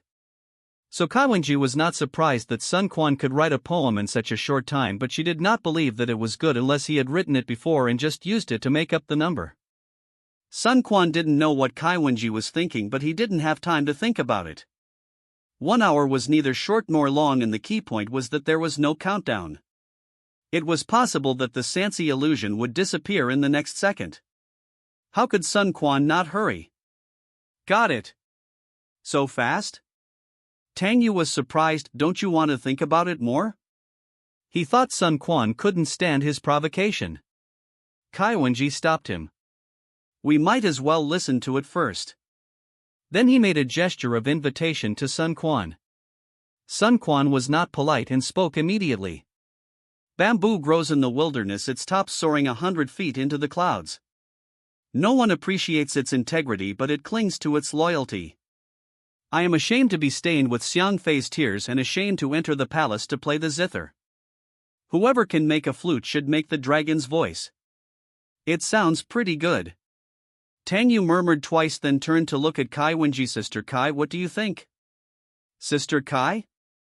At this time Tang Yu was stunned and Sun Quan was just as stunned as he was. Kai Wenji actually cried? It wasn't the kind of crying that was like covering the face with the sleeves and crying sadly, but she just stood there as if she suddenly saw some tragic scene and the tears instantly burst out. Feel sorry. Kaiwenji suddenly reacted and immediately turned around with her back to Sun Quan and others. Tang Yu glared at Sun Quan. Look at the good things you have done. Look at the good poems you have written. Then he hurried over to comfort Kaiwenji. Sun Quan was stunned. No way, he just thought of a random poem with bamboo and zither, thinking it would be suitable for the occasion so that others would not think he had written it before. Who would have thought that Kaiwenji would be so emotional? This poem doesn't seem to be that good, right? In Sun Quan's eyes, Kaiwenji at this time was like those audiences who cried while listening to a certain singing program in later generations. At least Sun Quan could hardly feel that depth. It is obvious that Sun Quan is uneducated here. He does not know enough about this poem and Kaiwenji. The reason why Kaiwenji cried was not because Sun Quan's poem was well written, but because she was touched by the scene and thought of her own experience from Sun Quan's poem. The tears of Xiang Fei refer to the story of Emperor Shun's concubines of Huang and Vying who shed tears in the bamboo forest after the death of Emperor Shun, which became the illusion of Xiang Fei bamboo. As for Kaiwenji, her husband died just after she married into the Wei family. Then she left the Wei family and returned to the Kai family with the name of a husband killer. Although both of them lost their husbands, unlike a Huang and Vying, Kaiwenji insisted on leaving the Wei family, which shows that Kaiwenji and Wei Zhengdou had no feelings at all. This experience brought her only grief and even stigma. However, as a woman, some words can only be buried in the bottom of your heart and cannot be said no matter what. After understanding this background, let's look back at the poem written by Sun Quan. This poem is not about bamboo but about Kaiwenji. Shame on Xiang Fei's tears, ashamed to play the zither in the palace, completely expresses Kaiwenji's inner thoughts. She is ashamed of her past. Who can make a flute to make a dragon's roar expresses Kaiwenji's yearning for love. If she can meet someone who really understands her, Kaiwenji is willing to give everything for him. Therefore Sun Quan's poem was not a wrong choice but a very clever one. It can be said that if Sun Quan was 10 years older, he might have won over Kaiwenji based on this poem alone, because in Kaiwenji's eyes no one understood her better than Sun Quan. It's a pity that Sun Quan is still just a child. Although Kaiwenji feels that it is a rare opportunity to meet a confidant, he is just a confidant. She will not develop any romantic feelings for Sun Quan, at least she can't think of that aspect at all now. There is a saying that goes, once a woman starts crying she can't stop. In the following time Sun Quan couldn't sit, stand or walk, and he wasted all the time in the three thoughts illusion. In the end Sun Quan couldn't figure out whether his poem was right or wrong. However, according to Sun Quan's understanding, music that can make people cry should get high scores, right? Reality dividing line. After coming out of Sanxi's illusion, Sun Quan became much calmer. After all, he had enough time to calm down and think. Let's put Kaiwenji's matter aside for now and return to Sun Quan's original intention. Could it be that the person who was going to contact him was really brother Tang Yu? Zhu Mao, do you know Tang Yu? Sun Quan asked. It was funny that this was the first time he had inquired about Tang Yu. Since he had left Yuan's mansion, he had been disturbed by various things and almost forgot about Tang Yu.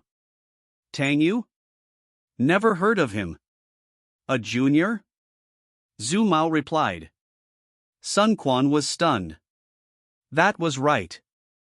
Regardless of whether he was a junior or not, according to his original analysis, the name Tang Yu seemed to be fake. How could Zhu Mao know it? Thinking back, Kaiwenji and Tang Yu must have known each other. In the illusion, Kaiwenji called Tang Yu Mr. Tang, so Tang Yu's last name should be Tang, right? When it comes to the Tang family, which one is the most famous? Sun Quan asked. There are many Tang families, but the most famous one should be the medical Tang family. Zhu Mao said. The Tang family of medicine? Isn't the most famous medical family the Zheng family of Zheng Zhongjing? Sun Quan expressed his doubts. Zhu Mao shook his head slightly.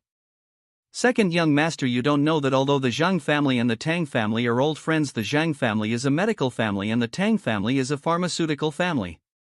The Zheng family specializes in medicine and the Tang family specializes in medicine. Although the Tang family does not monopolize the entire Han Dynasty's medicinal materials market, their medicinal materials are the most complete, the largest, and the best quality. The medicines used by the imperial physicians in the palace have always been provided by the Tang family. And over the years, the Tang family has made great achievements in medicine. The Hua Tuo, who is said to be a miraculous person among the people, was a guest official of the Tang family. If it weren't for the Tang family providing free medicines behind the scenes, how could Hua Tuo have achieved what he has today? Zhu Mao said. So powerful. Sun Quan was quite surprised. After all, Hua Tuo was very famous. However, just based on this, the Tang family shouldn't have much power, right? In modern times, a miracle doctor might be really amazing, but in this era he still cannot be considered upper class. The Tang family may have a wide network of contacts, but the power is different. At least Sun Quan does not think that such a Tang family can make Yuan Wei go to open a back door for Tang Yu. The second young master is right. The Tang family did not have much power in the past, but it is hard to say what will happen in the future. Before long, Miss Tang will marry into the palace and become the queen. Zhu Mao explained. The queen. Sun Quan's eyes lit up. If that was the case, then Brother Tang Yu was indeed suspicious. Becoming the queen was only the first step. Whether one could hold the position of queen firmly was the key. Chapter 52 Li Ru, Additional Update. To secure the position of the queen, there are usually two conditions. First, the queen must be well known in the palace. Second, the queen's family must be well known outside. But now the biggest foreign relatives are the He family of Empress Dowager He and General He Jin. The Tang family wants to take the throne, and the ultimate goal is to overthrow the He family and replace them. In this way, the Tang family and the 10 attendants have the possibility of cooperation. So here comes the question. How can the Tang family go against the He family? How can they become teammates of the 10 eunuchs? Even if the enemy of the enemy is a friend, it depends on the qualifications, right? There are so many people who want to bring down the He family. The Tang family is not the Yuan family. What can it do? Sun Quan pondered. A family of medicine. A family of medicine. Could it be that the 10 attendants wanted to use the Tang family to poison He Jin? This is very possible. Isn't this what Ji Ping did when he poisoned Cao Cao? Those who are doctors or prepare medicinal materials are the easiest to poison.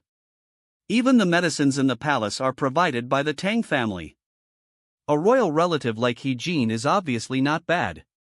The Tang family does not need to bribe He Jin's doctor, they only need to tamper with the medicinal materials and they may kill He Jin unknowingly. Of course, the premise is that He Jin has the opportunity to use the medicine. And according to Sun Quan's understanding of history, it seems that the Tang family did not succeed in the end. No matter what the truth was, as long as the motive could be grasped and the relationship behind it was clear, Sun Quan had no fear of the bamboo forest west of the city. He immediately took Zhu Mao with him and rushed to the west of the city as fast as possible. Entering the bamboo forest, Sun Quan was familiar with the route, and even in his excitement he performed beyond his normal level. He actually found the empty flat ground quickly by relying on his memory. A figure stood in the middle of it, and before Sun Quan had time to be happy, he was severely splashed with cold water. It wasn't Kai Wenji, nor was it Brother Tang Yu. The person who appeared in front of Sun Quan was a middle-aged scholar. Could it be that Sansi's simulation of the illusion was wrong? No. That's not right. The skill can't be wrong. After calming down, Sun Quan suddenly realized that he had made a mistake. In the illusion, Sun Quan and Zhu Mao suddenly heard the sound of the piano, not when they were moving but when they were standing still. In other words, it was not because Sun Quan and Zhu Mao approached that they heard the sound of the piano, but at that moment the sound of the piano just started. This time Sun Quan and Zhu Mao did not delay and arrived at the destination ahead of time. Now it was before the agreed time. Kai Wenji and Tang Yu were not here. It was reasonable that they would appear later. But Sun Quan never expected that there were other people here at this time. Did this person leave immediately after seeing Kai Wenji and the others? Or did he leave after communicating with Kai Wenji and the others? Or was this person the one who was supposed to meet with Sun Quan, but in the illusion before Sun Quan arrived, Kai Wenji and Tang Yu suddenly broke in and disrupted his plan? Sun Quan subconsciously wanted to use let me think twice to test it, but suddenly remembered that he had already used up his 3 skills today. Looking at the out of nothing in the spiritual world, Sun Quan hesitated for a moment and still did not use it. With Zhu Mao here, it shouldn't be a big problem. Second young master, you came here to see him? Zhu Mao was not aware of the situation and was suddenly brought here by Sun Quan. He naturally thought that Sun Quan had made an appointment with this person a long time ago. For a moment Zhu Mao's face became quite serious and he said coldly to the middle-aged scholar in front of him, "Li Ru, what do you want to do?" The middle-aged scholar turned around looking gentle and elegant. "Brother, how are you? Why are you coming here instead of staying in Hadong?" Zhu Mao questioned Li Ru. Li Ru did not answer but said, "I was also quite surprised that my grandfather did not return to Changsha but stayed in Luoyang." On the side through the conversation between the two, Sun Quan learned the identity of this person and he regretted it a long time ago. Li Ru. This person turned out to be Li Ru, the chief think tank under Dongjua. I was careless. Nothing happened in the Sansi illusion and Sun Quan subconsciously thought that nothing would happen in reality. I didn't expect that just a slight time difference would encounter such a change. The 10 eunuchs had motives to collude with the Tang family, but they also had motives to collude with Dong Zhuo. Although Dong Zhuo is currently on the side of General He Jin, who knows if he is a double-faced person? According to the theory of interests, Dong Zhuo got a big advantage in the end. Who can guarantee that he didn't plot against He Jin? Anyway, all the 10 eunuchs died in the end and there is no evidence. Oops, it's too late. If Li Ru thinks that he has discovered something he shouldn't have, then Sun Quan will be in danger. Even if he participates in it, a conspiracy of this level will be shattered if he is not careful. In short, finding a way to avoid danger is the right way. Sun Quan's mind moved and he quickly spoke. Zhu Mao, don't get me wrong. I didn't come here to look for him. The person I'm waiting for hasn't come yet. This must be the second young master of the Sun family. I wonder who the second young master is waiting for. Li Ru looked at Sun Quan and said, "Why should I tell you who I am waiting for?" Sun Quan replied, "But lordly, I wonder who I am waiting for here?" Li Ru smiled, looked at Sun Quan and said, "Second master, what you said is interesting. Why do you just judge that I am waiting for someone here? Why can't I just enjoy the bamboo here? So you want to appreciate bamboo? I didn't expect lordly to have such a refined taste," Sun Quan said. Li Ru shook his head. "I don't have any interest in it, I just want to revisit an old place." At this time Zhu Mao suddenly whispered, "Somebody is coming." Because he was not sure who was the enemy or the friend, Zhu Mao could only protect Sun Quan behind him and keep away from the approaching people. Their side, Li Ru and the approaching people formed a triangle. Soon Sun Quan's eyes lit up. The person he was waiting for had indeed arrived. Li Ru! How dare you come here? Seeing Li Ru, Kai Wenji's face darkened. Tang Yu, who was standing next to him, was obviously very surprised that Sun Quan was also here. He looked at Li Ru, then at Sun Quan, frowning, not knowing what he was thinking. Li Ru, on the other hand, looked at Sun Quan meaningfully. If Sun Quan was really waiting for Kai Wenji and Tang Yu, the two sides would not behave like this. Earlier Sun Quan must have been lying. Putting aside his thoughts, Li Ru turned to Kai Wenji. Kai Wenji didn't look at him well, but Li Ru was polite. "Junior sister, how are you? I heard about the Wei family's affairs. Do you want me to help you teach them a lesson?" Hearing this, Sun Quan was extremely surprised. "Are they fellow brothers and sisters?" Zhu Mao shook his head, indicating that he didn't know either. "Shut up!" Kai Wenji shouted coldly, "Who is your junior sister? Father has never recognized you as his disciple and you don't need to worry about my affairs. All my knowledge comes from my teacher. My teacher can disown me, but I cannot disown him." Li Ru said, "Since my junior sister doesn't like me, I will leave." After saying that, he turned and left, disappearing into the bamboo forest. Master Kai Yom accepted many disciples in his early years and many children from poor families have received his teachings. Now it seems that Li Ru should be one of them. Zhu Mao analyzed in a low voice. Then why did they fall out? Sun Quan asked, tilting his head. Maybe it's because Li Ru has a bad character? Li Ru is a famous poisonous scholar under Dongjua. Kai Yong naturally doesn't want others to know that Li Ru is his disciple. Zhu Mao speculated. Sun Quan. What are you and Li Ru doing here secretly? Tang Yu suddenly spoke over there. Chapter 53. You guys are the ones who made the appointment. At the same time, Kai Wenji also looked over and asked Tang Yu softly. He is Sun Quan? Kai Wenji thought a lot at once. Aren't Sun Jian and Dongjua always at odds? Why did Sun Jian's second son and Dongjua's chief strategist gather here in private? What kind of deal were they making? Was the confrontation between Sun Jian and Dongjua just a show for others to see? Seeing this, Sun Quan smiled bitterly. Indeed, it had caused misunderstanding. Do you think he didn't check the almanac before going out today? He originally wanted to improve his favorability, but now he has become the enemy. Kai Wenji obviously doesn't like Li Ru, but Sun Quan just got together with Li Ru. Isn't this just hating the whole family? Moreover, at such a young age he has started to plot and scheme. He is not innocent at all. Sun Quan's innocent personality that makes women defenseless has also collapsed.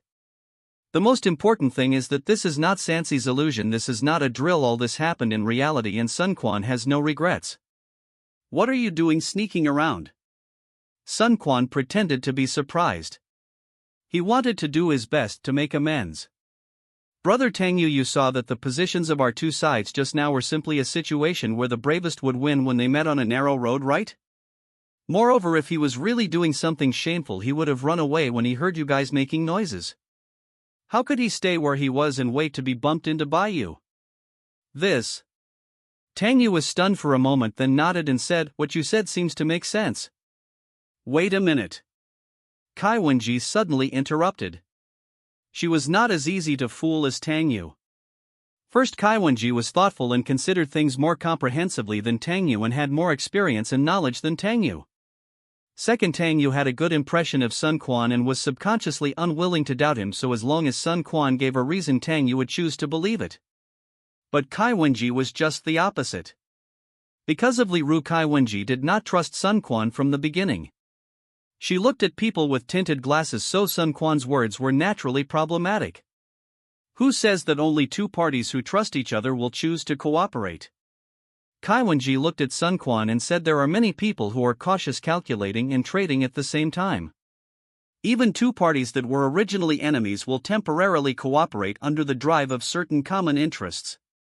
Befriending distant countries and attacking nearby countries, forming alliances. I believe that Master Sun is more familiar with this than anyone else, right? Then why didn't we run away even though we knew you were coming? Sun Quan asked. You don't think we don't have this much vigilance, do you? We can't rule out the possibility of a third party. Kai Wenji replied, you mistakenly thought that the person who came was a third party, so naturally they wouldn't leave. Then according to what you said, now that Li Ru has left, he may have informed the third party who was about to arrive. In that case, we can't wait for the so-called third party to show up here and we can't prove my innocence? Sun Quan said. Kai Wenji nodded. That's right. Sun Quan raised his eyebrows. May I ask who this sister is? Kai Wenji, Kai Yin. Sun Quan, so you are the daughter of Mr. Kai Yong. I have admired you for a long time. Sister Kai has always been my idol. Kai Wenji, young Master Sun's name is well known. Seeing him today, I can see that his reputation is well deserved. Although we have a brief friendship, we can still talk deeply about our differences, but there is something I am not sure whether I should say it to you or not. Sun Quan said. Young Master Sun, please feel free to speak your mind. Kai Wenji indicated that she wanted to see how Sun Quan would argue. Sun Quan took a step forward. If the truth of the matter is really as Sister Kai said, then Sister Kai has encountered something she shouldn't know, and instead of protecting herself, she is so aggressive. Aren't you afraid of being killed to silence her? Sun Quan said with a gloomy face. Sun Quan. Do you know what you are saying? Tang Yu shouted. In an instant the bamboo forest shook. Zhu Mao immediately drew his weapon and protected Sun Quan. It seemed that someone was ambushing around. "Mr. Sun, are you satisfied with this answer?" Kai Wenji sneered. If she wasn't confident, how could she dare to be so aggressive? Sun Quan shrugged. "Quite satisfied. Let me continue what I said just now. If there really is a third party and Li Ru left to inform them, given Li Ru's viciousness, aren't you afraid that they will suddenly strike back?" As soon as Sun Quan finished speaking, the 5 guards hiding in the forest immediately appeared and surrounded Kai Wenji and Tang Yu. Just now they were on guard against Sun Quan, or more precisely Zhu Mao. Now they also had to be on guard against the enemy, who might appear from behind at any time, so the previous formation was no longer safe. "There is another one in the dark," Zhu Mao whispered. Sun Quan nodded. There were guards protecting Kai Wenji and Tang Yu. Sun Quan knew about this insancy illusion. "Sun Quan, what do you mean? I have always trusted you so much," Tang Yu said coldly. Sun Quan spread his hands and smiled bitterly. "Brother Tang Yu, of course I know you believe me, but there are people who don't believe me. So I deliberately told you about the danger. If I really wanted to harm you, why would I remind you? Sister Kai, look." Tang Yu turned to Kai Wenji. "I don't think Sun Quan is lying. If he really had some conspiracy, he wouldn't have picked a child like him, right? Why are you still so naive?" Kai Wenji glared at Tang Yu unhappily. "Mr. Sun, what a good move of retreating to advance." Kai Wenji looked at Sun Quan again, clearly still not believing him. "It's not impossible for you to ask me to believe you. Then please explain why you are here at this time." "That's right, this is the root of the problem. It's understandable that Li Ru is here, just like he said he's here to revisit an old place. But what about Sun Quan? What is he doing here? Playing? Look at the weather now, how can he have time to play? If Sun Quan is like Kai Wenji, it's probably better if he lives nearby." Therefore Kai Wenji concluded that Sun Quan must have made an appointment with someone in advance before coming here. "Jungmo made an appointment with me," a voice sounded. Suddenly Sun Quan rolled his eyes. Well, there were too many surprises today, so many that no matter what happened Sun Quan would not be surprised. "I said you guys made the appointment, right? Are you going to give me another surprise later and wish me a happy birthday?" "You?" Tang Yu's reaction was the biggest when he saw the person coming. Sun Quan didn't even need to turn around to know who was coming. Kai Wenji frowned her long eyebrows, obviously surprised by this change. "Since you have made an appointment with someone, why didn't you tell them at the beginning?" Kai Wenji questioned Sun Quan. Qin Chuan walked to Sun Quan's side, looked at Tang Yu opposite him, and answered for Sun Quan. "He is not good at speaking." Yes, in front of Tang Yu, if you ask Sun Quan to say that he had made an appointment with Qin Chuan, how would he start? "See this." "Humph." Tang Yu snorted coldly, dragged Kai Wenji away, and the guards immediately followed. After walking 2 steps, probably still couldn't figure it out, Tang Yu turned back and glared at Qin Chuan and then glared at Sun Quan, gritted his teeth and said, "Sun Quan, take care of yourself." Sun Quan shook his head and smiled bitterly. "What a sin I have committed. All right." After the others left, Qin Chuan looked at Sun Quan. "I helped you out, what are you going to do to repay me?" Sun Quan put away his thoughts and put on a smile instantly. "Brother Qin, why are you here? Could it be that the person who contacted him was actually Qin Chuan?" Sun Quan had been driven to a state of nervousness today, and he could not help but suspect anyone. However, Qin Chuan was obviously the least likely one, because Qin Chuan was also a tutor and he had all the advantages that Sun Quan had. After realizing this, Sun Quan suddenly narrowed his eyes. "You're following me?" Chapter 54, Qin Chuan's Judgment. "You're following me?" Sun Quan directly expressed his suspicion, otherwise how could Qin Chuan happen to come here at this time? "I wanted to discuss something with you, but I happened to see you sneaking out. Out of curiosity I followed you to see for myself." Qin Chuan did not hide anything. As he spoke, he suddenly looked at Sun Quan with extremely sharp eyes. "So what exactly do you and Li Ru want to do?" Since Qin Chuan was helping Sun Quan out, he was naturally more inclined to make the same judgment as Kai Wenji. Moreover, Qin Xuan had been following Sun Quan and he knew better than Kai Wenji that Sun Quan was definitely not just here for fun. Sun Quan's purpose was very clear and he came here directly. Second master, I was careless. Zhu Mao immediately bowed his head and apologized. He was being followed but he didn't even notice it. This was definitely a dereliction of duty. If he didn't find Qin Xuan in the downtown area at the beginning, it was understandable, but after entering the bamboo forest, Zhu Mao didn't find Qin Xuan chasing him.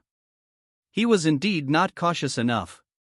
Of course, Zhu Mao couldn't be blamed for this. The culprit should be Sun Quan. After all, Zhu Mao didn't know what he was doing before he came. He was not vigilant and didn't deliberately conduct counter-reconnaissance, so he was naturally careless. If he knew in advance that this trip would be dangerous, Zhu Mao would not only find Qin Xuan but also whether Qin Xuan could catch up with them would be a problem. I don't blame you. Sun Quan shook his head. If he had been a little late, he could have been in perfect harmony with Sanxi's illusion and there wouldn't have been so many ghost stories. Lesson: in the future, if there is a similar situation, even the slightest time difference cannot be ignored. Brother Qin, why do you also think that I made an appointment with Li Ru? Sun Quan looked at Qin Xuan and said, since you have been following me, you should know that we were also surprised when we saw Li Ru. Qin Xuan shook his head. That's because before you came you didn't know who you were going to see. It was only when you suddenly found out it was Li Ru and that it was the Dongzhuo faction that was against your father that you changed your mind temporarily and decided not to cooperate with Li Ru, saying that the person you were waiting for was not him. Qin Xuan said, otherwise who are you really waiting for? Anyway, I have time and I can continue to wait with you. Sun Quan raised his eyebrows. Brother Qin, what you said is interesting. According to you, since I didn't know who I was going to meet before I came here, why are you sure that I must meet Li Ru? Qin Xuan sighed helplessly and looked at Sun Quan and said, you are the kind of person who will never cry until you see the coffin. As he spoke, Qin Xuan glanced at Zhu Mao. I see that Zhu Mao is unaware of your behavior. So looking at today, you could have only received some information from the palace. And according to my observation, you have only been alone with Prince Chunlu in the palace. So it was Prince Chunlu who told you to come here to meet someone, right? Qin Xuan asked. Sun Quan's mouth twitched. Hey, your imagination is too big. Of course, Sun Quan actually admired Qin Xuan very much. Being able to infer the palace proved that Qin Xuan was already very powerful, but Qin Xuan never knew Sun Quan's skill of letting me think twice. Seeing that Sun Quan only stayed with the Prince of Chunlu in reality, it was understandable that he made some wrong judgments. But the Prince of Chunlu is still so young, could you please stop thinking too much, Brother Qin? Sun Quan couldn't help but say. He felt a little reluctant to let someone else take the blame for no reason. After all, judging from today, the Prince of Chunlu was quite good to him. Sun Quan. Small? Qin Xuan couldn't help but smile. Don't you even look at how old you are? At this point, Qin Xuan's face suddenly straightened. Besides, it's not that I don't trust the Prince of Chunlu. The Prince of Chunlu was raised by Queen Mother Dong, and the person you come to see today happens to be Li Ru under Dongzhuo's command. According to the family setting of this book, Queen Mother Dong and Dongzhuo are from the same family. In fact, in history, Dongzhuo also claimed to be a family with Queen Mother Dong, but that is suspected of being a relationship. Zhengmo, you are a smart man, you should know what I am talking about. I believe you didn't know about it beforehand. If I hadn't seen you pull back from the brink of disaster, do you think I would have come forward to help you out? Qin Xuan said seriously. Sun Quan narrowed his eyes. Qin Xuan's words were very straightforward. The Prince of Chunlu, or the forces behind the Prince of Chunlu, had not given up yet. They were still planning to seize the throne. And Sun Quan almost got involved. Sun Quan only thought of the dispute between the 10 attendants and He Jin, but completely ignored that He Jin, as the biggest relative supporting the young Emperor Liu Bian, was essentially likely to be fighting for the throne between the young Emperor Liu Bian and the Prince of Chunlu, Liu Xie. The world only saw that Dongzhuo abolished the Shao Emperor and replaced him with the Xian Emperor, and only talked about Dongzhuo's audacity. Didn't they ever think that Dongzhuo's original purpose was to recommend Liu Xie as the emperor? Sun Quan has always been accustomed to relying on history, while Qin Xuan relied on the current situation and showed Sun Quan another new possibility. Since Li Ru appeared here, does it prove that Qin Chuan's guess is more likely? At least at this time Dong Zhuo's goal is to support the king of Chenlu and then take the throne. But isn't Dong Zhuo very close to General He Jin? Sun Quan couldn't help but ask. Do you think He Jin can really command Dong Zhuo? Qin Chuan asked back when your father reported Dong Zhuo already had his own army and often acted without following orders. He has calculated that the court is facing internal and external troubles and there is nothing he can do about him. As long as it is beneficial to him, Dong Zhuo can turn against He Jin at any time. Sun Quan was silent. He had indeed thought things were simple. Now it seemed that Dong Zhuo was a very complicated person.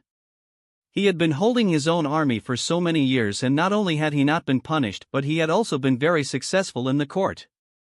Dong Zhuo had not only bribed the general He Jin, but he had also probably paid a lot of tribute to the 10 attendants. Everyone in the court was protecting him and there was no one who impeached him. Especially Dong Zhuo played both sides while secretly colluding with both sides. On one hand he encouraged He Jin to kill the 10 eunuchs, and on the other hand he cooperated with the 10 eunuchs. In the end, no matter who won, Dong Zhuo would be a hero. Even more boldly, Dong Zhuo was calculating both sides, including using He Jin to get rid of Sun Quan's father Sun Jian, which might also be part of the plan. By then, if the mutiny happened, distant water could not save the nearby fire. Who else near Kyoto would be Dong Zhuo's opponent? Seeing Sun Quan's serious expression, Qin Chuan said, "It seems that you have realized the seriousness of the matter. Zhengmo, I hope you will put the overall situation first and not take any chances. If you take the wrong path, you will never recover." After the Yellow Turban rebellion, the Han Dynasty is now in tatters and can no longer withstand any more turmoil. At this moment, Qin Chuan saw it very accurately. In order to better continue the Han Dynasty, the young emperor must now sit firmly in his position. No unrest is allowed to occur in the court, and then the young emperor must be trained to become a wise ruler. After 10 or 20 years of recuperation, as long as there is no foreign invasion, the Han Dynasty will be able to gradually return to its heyday. Brother Qin, you think too highly of me, don't you? Sun Quan couldn't help but say. He was just a little kid, could he change the course of history? At least at this moment Sun Quan thought that no matter what he did it would not matter. Ask General He Jin not to invite Dong Zhuo to Beijing? Please, so many people failed to persuade He Jin, how could Sun Quan's words be useful? As for the collusion between Dong Zhuo and the 10 attendants, where is the evidence? Not to mention that Sun Quan was the son of Dong Zhuo's political enemy. Even Qin Chuan could not use this as an excuse. Everything was just their speculation. Chapter 55. You already know. Just think that I think too highly of you. Qin Chuan shook his head. He didn't know if it made sense to say so much, because in Qin Chuan's opinion the smarter people are the more self-righteous they are, or they have blind confidence in themselves. They know the seriousness and danger of things, but they can also see the benefits of things. There are many people who think they are sure enough and that their actions in secret will not be discovered, so they choose to take risks. For some reason in Qin Chuan's eyes, Sun Quan seemed like this kind of person. At least he couldn't rule out this possibility. So at this time, no matter what Sun Quan said, it would be useless, and Qin Chuan couldn't completely believe him. Anyway, I will keep a close eye on you recently. You'd better not do anything that will cause me to misunderstand. Qin Chuan said, starting tomorrow I will no longer let you stay alone with Prince Chenlu. Brother Qin should be a typical royalist. Sun Quan couldn't help but say, in that case, now that we have such a good opportunity, why not use me as your undercover agent to grasp the enemy's every move and even use false information to disrupt them? Knowing yourself and the enemy, you can fight 100 battles without danger. Don't act smart. Qin Chuan hurriedly warned Sun Quan, have you forgotten what I said just now? The Han Dynasty can no longer withstand any setbacks. If you don't help, they won't be able to find a way to intervene. Over time, when the situation stabilizes and there are no more opportunities, they will naturally give up. But you pretended to help, but made them mistakenly think that they found an opportunity, so they took action. In this way, isn't it adding to the chaos? Sun Quan stuck out his tongue. Brother Qin is really thoughtful. Qin Chuan glared at Sun Quan unhappily. It's not that I'm being thoughtful. In my opinion, you soldiers are aggressive by nature. Whenever something happens, the first thing you think of is fighting. Have you ever thought about resolving it peacefully? It is true that in other periods, according to Sun Quan, only by cutting the grass and eradicating the roots can the trouble be eliminated forever. But in the current situation, it is better to postpone the greater risk than to let it erupt now. Okay, I will listen to Brother Qin. I will listen to Brother Qin in everything. Sun Quan immediately promised. He never forgot his original intention of making friends with Qin Xuan. It would be great if you really wanted to listen to me in everything. Qin Xuan sighed. It just so happens that I came to you today to talk about this matter. Then he got to the point. Zheng Mo, you must have seen that the current emperor is not very interested in learning. Although I am here, I can barely let him sit in the lecture hall, but if he doesn't listen carefully, it's still meaningless. So I hope you can help me. Sun Quan tilted his head. How to help? I plan to start from tomorrow during my break pretending that I don't understand something and then come to ask you for help, Qin Xuan said. Will this make your majesty learn? Sun Quan found it difficult to understand. Qin Xuan shook his head. Of course not. But if I come to see you, he will definitely follow me. He will definitely be curious about the questions I don't understand. At the beginning, just listen as much as you can. I see. Sun Quan touched his chin. Then you occasionally ask questions that even I don't understand. In this way, His Majesty will definitely think that he has seized the opportunity and will take the initiative to find the answers to help you solve your doubts. Brother Qin, you really have good intentions. Qin Xuan smiled slightly. Talking to smart people is simple. However, Sun Quan became even more curious. What kind of magic did Qin Xuan use to make the young Emperor Liu Bian willingly become his younger brother? Even if they grew up together and had a sufficient emotional foundation, that was too amazing, right? If it was Sun Quan's younger brother or sister who would obey his brother's words, it would be understandable, but the young Emperor Liu Bian was no longer a child. In fact, he and Qin Xuan should be of similar age. It would be good if they grew up together without fighting. Qin Xuan could actually train people to be obedient. Just this one move, Sun Quan almost couldn't help wanting to become his apprentice. Sun Quan's eyes turned. Now that Qin Xuan took the initiative to bring up this topic, it couldn't be better. Now is the best time for Sun Quan to talk about conditions. Although it was a pity that he couldn't use the let me think twice skill to simulate it in advance, Sun Quan always believed that the secret of immortality was insignificant. It was just such a small request, and Qin Xuan should not be so ungrateful. Of course, in the spirit of negotiation, Sun Quan couldn't say everything right away. His own trump card was the most important. Maybe the secret of immortality was worthless in the eyes of others, but Sun Quan showed that he would get the secret of immortality no matter how much it cost. Isn't this a clear invitation for others to raise their prices? Therefore, this matter couldn't be said directly but had to be said in a roundabout way. It's not impossible for Brother Qin to ask me for help. Sun Quan spoke slowly. Just tell me what your conditions are. As long as I can do it, I will try my best to satisfy you. Qin Xuan said directly. It's not that he didn't understand the art of negotiation, but he wanted to show enough sincerity to Sun Quan. As long as Sun Quan was willing to talk, it would be easy. Sun Quan was delighted. Since Brother Qin said so, I won't be polite. Brother Qin probably doesn't know that I have been interested in martial arts since I was a child. I heard that there are 4 great books in the world. If I am lucky enough to read any one of them, I will be satisfied. So that's how it is, Qin Xuan said. Seeing this, Sun Quan's eyes lit up. Brother Qin, did you agree? Qin Xuan looked at Sun Quan and said. So you already know my origins. If that's the case, I won't hide it from you. That's right, I came from Xihang Jingjai. What? Sun Quan was stunned. What are you talking about? Are we really on the same page?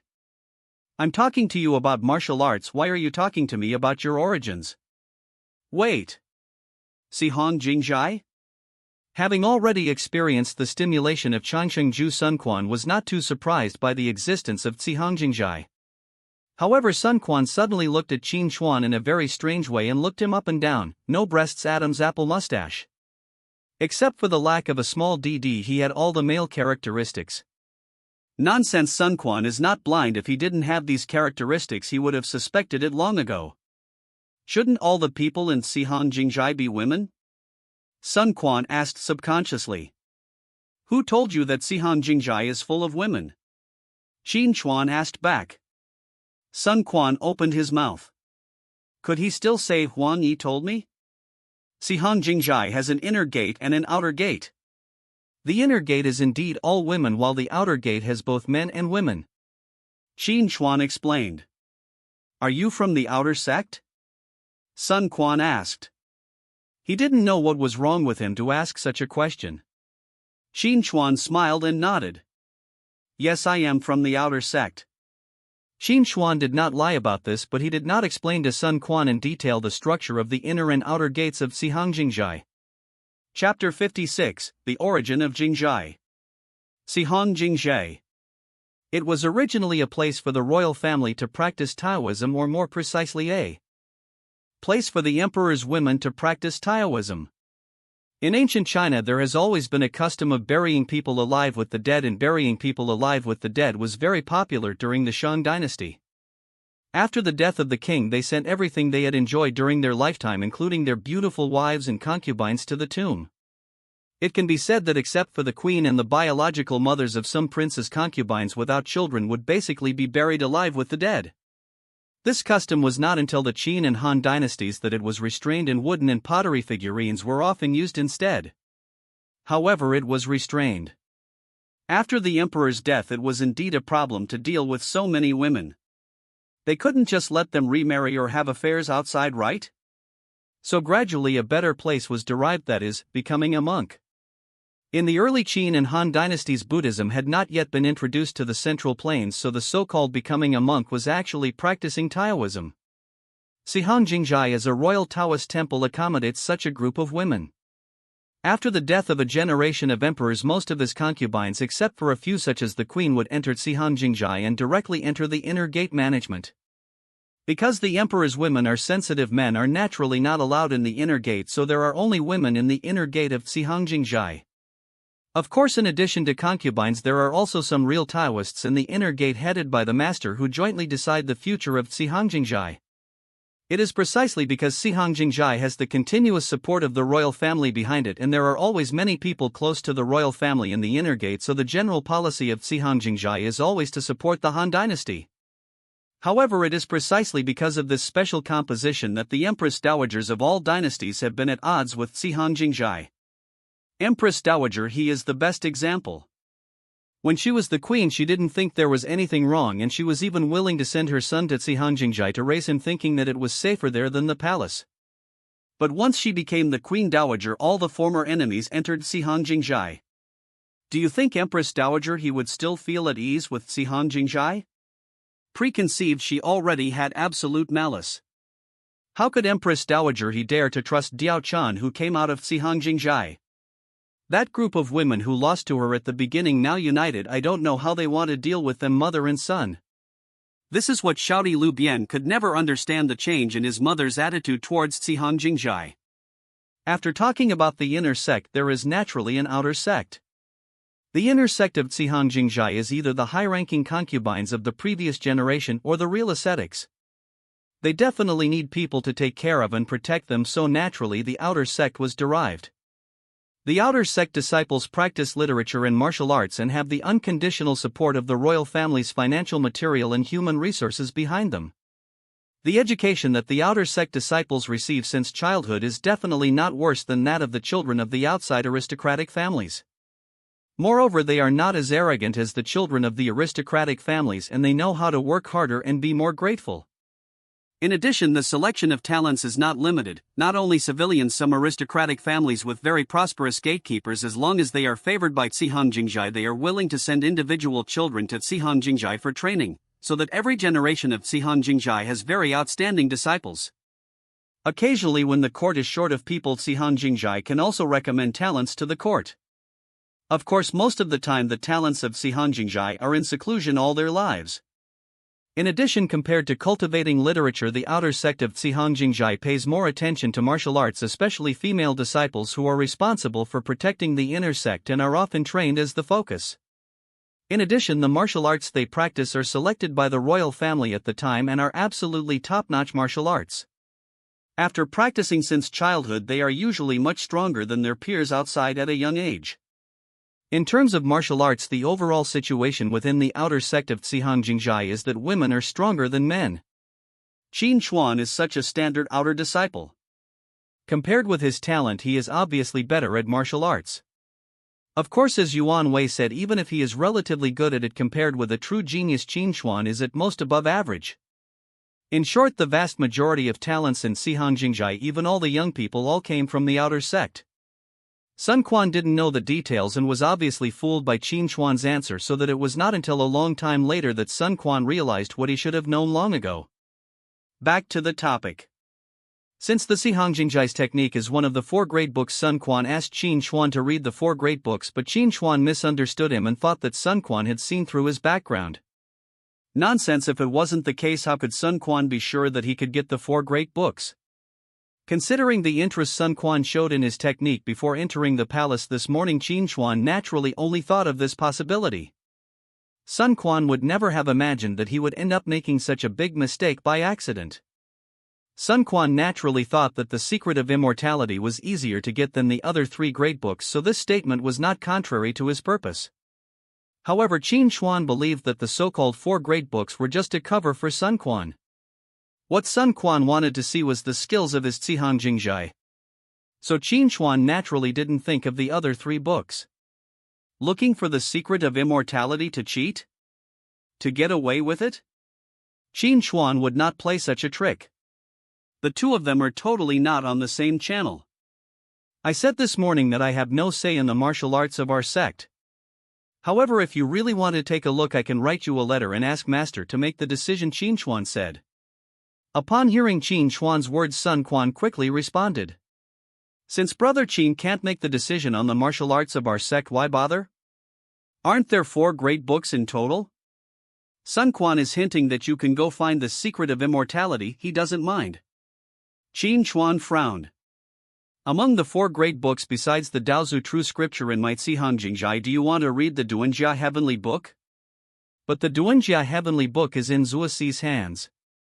By comparison, I think it is more likely that I will return to the sect with a letter. The Jiujiang in this era is not the later Jiujiang, and the demon sect's heavenly demon strategy has not been integrated, so the 4 great books are different. According to my setting of Jiujiang above, they naturally use the orthodox Taoist mental method. Sun Quan was speechless for a while, and he didn't care that these 4 great books seemed different from what he remembered and couldn't help but say, "Aren't there 2 more?" Qin Chuan was even more surprised and couldn't help but say, "No one knows where the legendary war god Atlas is. You don't think I can find it, do you? As for the eternal life secret, no one has ever mastered it, and many people even speculate that it is not a martial art at all. You are devoted to martial arts, and it is useless to pursue these illusory things." Oops.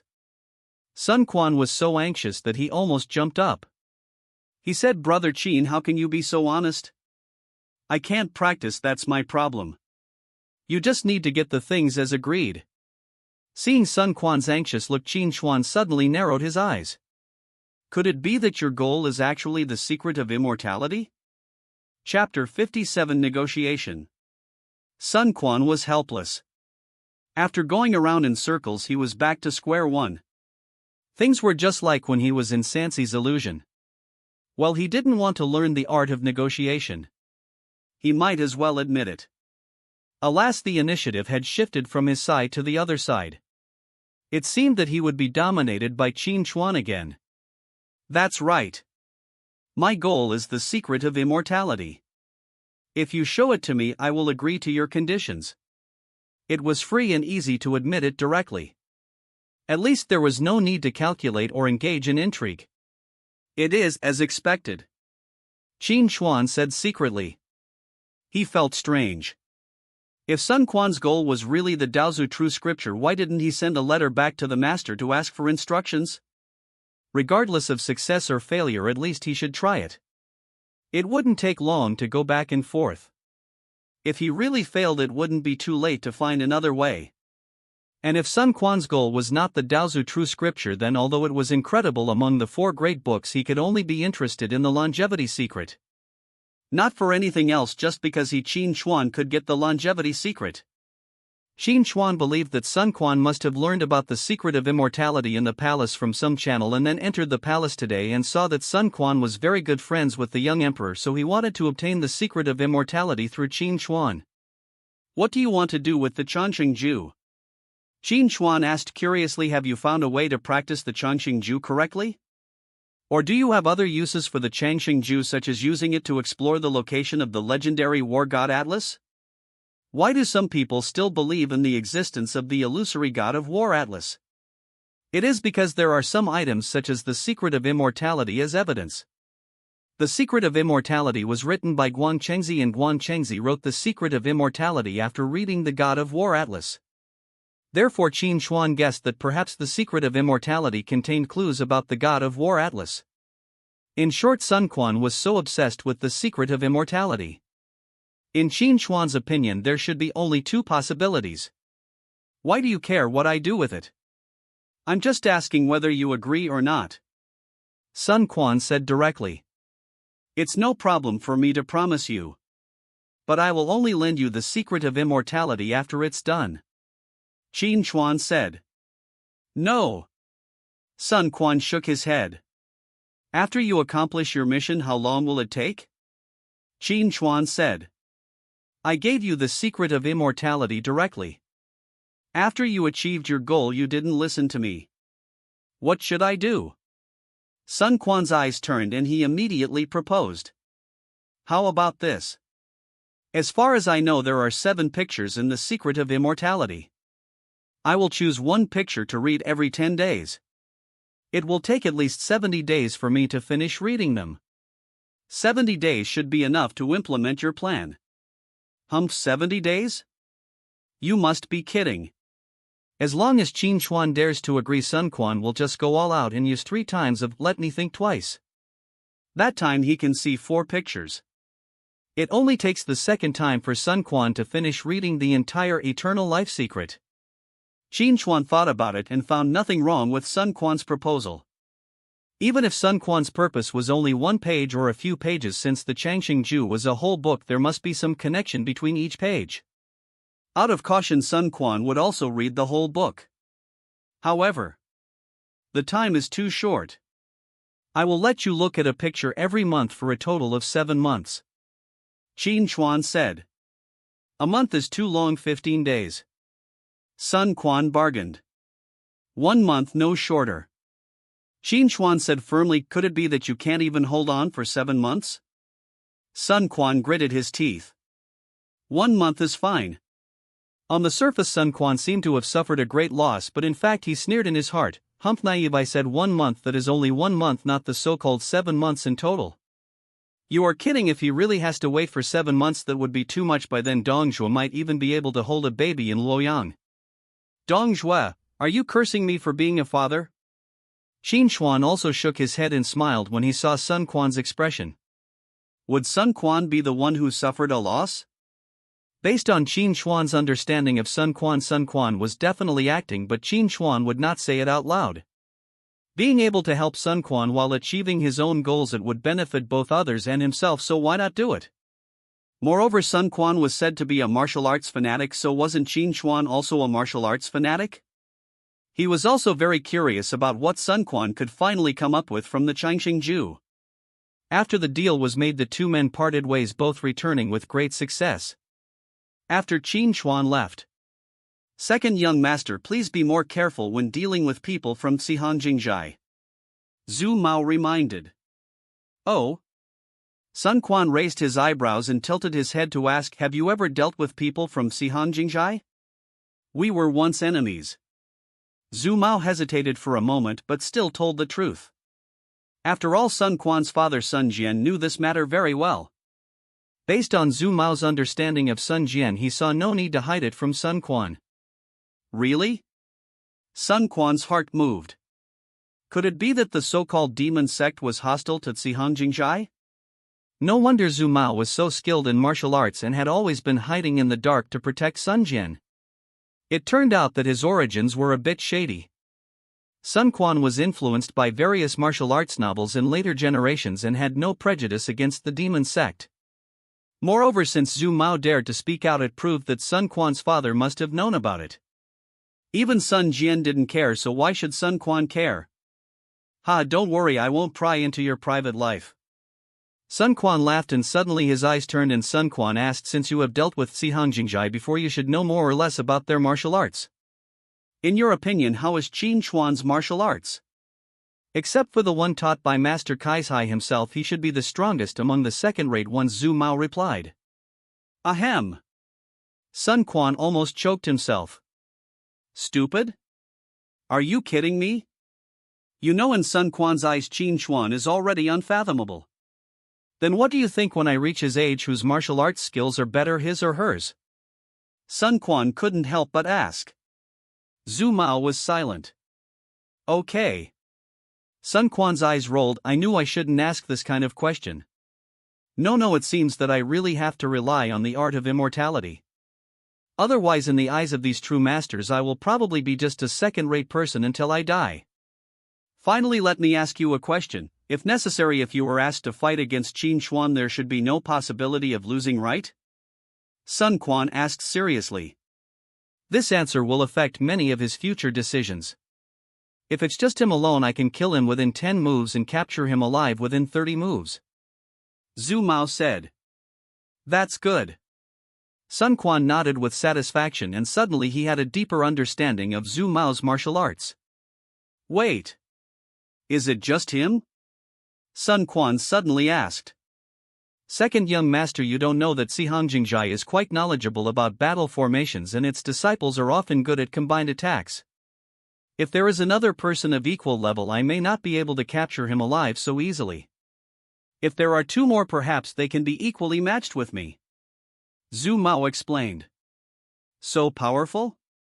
Sun Quan was extremely surprised. I am deeply impressed by this, Zhu Mao replied. Sun Quan was silent. So unless you have no other choice, it's best not to become an enemy of Xihang Jingjai? Qin Chuan is not alone, but the entire sect is behind him. Sun Quan originally thought that as long as he got the secret of immortality, he could run away at any time. Once Dong Zhui entered the capital, who would care about a child like him? But now Sun Quan had to consider Qin Chuan's plan. If it was Qin Chuan's personal matter, it would not be a big deal, but this was obviously a mission of the sect. If Sun Quan went back on his word and suddenly gave up and finally made enemies with the entire Xihang Jingjai, it would be too unprofitable. Go, you have to go, but you have to go smartly and quickly. It seems like it's time to use the escape plan from the 36 stratagems. Chapter 58, Lightness. At this time, Sun Quan probably hadn't understood the deep meaning of Zhu Mao's words. When dealing with people from Xihang Jingjai, be more careful in everything. Did Zhu Mao mean martial arts? The scary thing about Xihang Jingjai is that the more extraordinary the cultivation, the more indifferent they are to feelings. The supreme forgetting of emotions is talking about this principle. The people of Xihang Jingjai are not without emotions. They acknowledge their emotions but try to transcend them, believing that monks should not be bound by emotions. Growing up in such an environment, even though Qin Chuan's realm is not high and he is often influenced by emotions, when necessary he will do some emotionally hurtful things according to reason. This is a problem of values, which is a problem of brainwashing education in Xihang Jingjai since childhood, believing that the righteousness of the family and the country overrides personal feelings. If Sun Quan only treated Qin Chuan as a stranger or even just an ordinary friend, Zhu Mao would not worry at all, considering Sun Quan's shrewdness. But Zhu Mao was afraid that if Sun Quan really fell in love with Qin Chuan, he might be hurt badly by Qin Chuan one day. Be careful about everything, which means don't be too open-minded. That night, because he didn't have to wait until midnight to practice, Sun Quan had a rare good sleep. Early the next morning he went out feeling refreshed. Just stepped out of the door. Ha! Brother Qin, how long have you been waiting here? Sun Quan asked while looking at Qin Chuan at the door. What do you think? Qin Chuan glared at Sun Quan unhappily. Don't you see what time it is? No, I shouldn't be late, right? Sun Quan expressed his confusion. I'm not late, but I don't have any extra time. Have you forgotten what you promised me yesterday? Oh, forget it. Qin Xuan was completely speechless to Sun Quan. Let's discuss it while we walk. Let's discuss what kind of questions I should ask you later and how you should answer them. Qin Xuan had to be cautious about this, especially on the first day. What if the questions he asked were too difficult and Sun Quan couldn't answer them? What if Sun Quan gave random answers? Qin Xuan's goal was to make the young emperor Liu Bian learn. These questions and answers were to be heard by the young emperor. Therefore Qin Xuan had to be very careful in choosing questions, and he had to listen to Sun Quan's answers first. Any possibility of making things worse must be nipped in the bud. Although this kind of thing was not specifically mentioned yesterday, Qin Xuan thought that Sun Quan was so smart that he would definitely think of it. Nonsense, if the two of them didn't plan it out in advance, what kind of cooperation would it be? As a result, Qin Xuan came here early in the morning to wait for Sun Quan, but he waited until now. Oh. Sun Quan understood and couldn't help curling his lips. It was really troublesome. You said that the young emperor would soon lose the throne. How could Sun Quan care about his affairs? Besides, before entering the palace every day, Sun Quan would use the skill of "let me think twice." At that time, Sun Quan would know all the questions Qin Xuan would ask in advance. Why should he consult with Qin Xuan? Forget-it, mortals will never understand the troubles of a genius. Brother Qin, why bother with so much trouble? You can make the decision on this matter. Don't ask me. Sun Quan said directly. Qin Xuan's eyelids trembled and he had a very bad premonition in his heart. So you want to? Before coming here every day, Brother Qin, you write down the questions and answers, and then on the way to the palace I will memorize them directly. When we arrive at the palace, I promise that not a single word will be wrong and there will be absolutely no mistakes. Isn't this method more efficient? Sun Quan said. Qin Xuan gritted his teeth and suppressed his anger. Aren't you taking it too easy? Easy? Sun Quan looked at Qin Xuan with an exaggerated expression. Brother Qin, you are actually tired of doing something that benefits the country and the people? Qin Xuan. Besides, when two people work together, there will always be different ideas. If we disagree, who should we listen to in the end? It's still you, Brother Qin. Being too entangled in differences will go in the opposite direction of our goal. Sun Quan said very seriously. I don't know how you can be so cunning. Qin Xuan looked at Sun Quan angrily. Qin Xuan didn't want to be lazy, nor was he tired. This was really not a small project. If it was only 1 or 2 days, it would be fine. If it took a long time, how could Qin Xuan guarantee the quality of the questions and answers if he was complacent? He needed to gather ideas, and he needed Sun Quan to help him share the pressure. But Sun Quan, as Qin Xuan said, is a typical little rascal. Even if he is forced to use the immortality secret, Sun Quan can say that he can't think of it, or just think of a completely impractical one to deal with it. In the end, doesn't he have to rely on Qin Xuan? I think the biggest mistake I made in my life was probably meeting you. Qin Xuan sighed. He had no choice but to compromise. Qin Xuan decided to write a letter to his master for help later. Before that, he had to grit his teeth and hold on for a few days. That's not necessarily true. Maybe, Brother Qin, your greatest luck in this life is to meet me. Sun Quan said with a smile. Qin Xuan glanced at Sun Quan and said firmly. Absolutely not. Sun Quan shrugged indifferently. Who can tell what will happen in the future? Time was limited, so Qin Xuan did not delay any longer and immediately told Sun Quan the questions he was going to ask, while also instructing Sun Quan on how to answer them. During the conversation, the two came to Yuan's mansion and met up with Yuan Wei. Seeing the two of them coming together, Yuan Wei smiled slightly. It seemed that Qin Xuan had already dealt with Sun Quan. Just like what he had said to Queen Mother, they didn't need to worry about whether Sun Quan would cooperate or not. Just leave it to Qin Xuan. Although Yuan Wei didn't know what Qin Xuan had paid, he must have spent a lot of money to get Sun Quan to agree, right? The three of them got on the carriage and headed for the palace just like yesterday. Before entering the palace, Sun Quan used the "let me think twice" skill simulation for the first time today, basically confirming the tone of smooth sailing today. Of course, Sun Quan would not let his guard down because of this.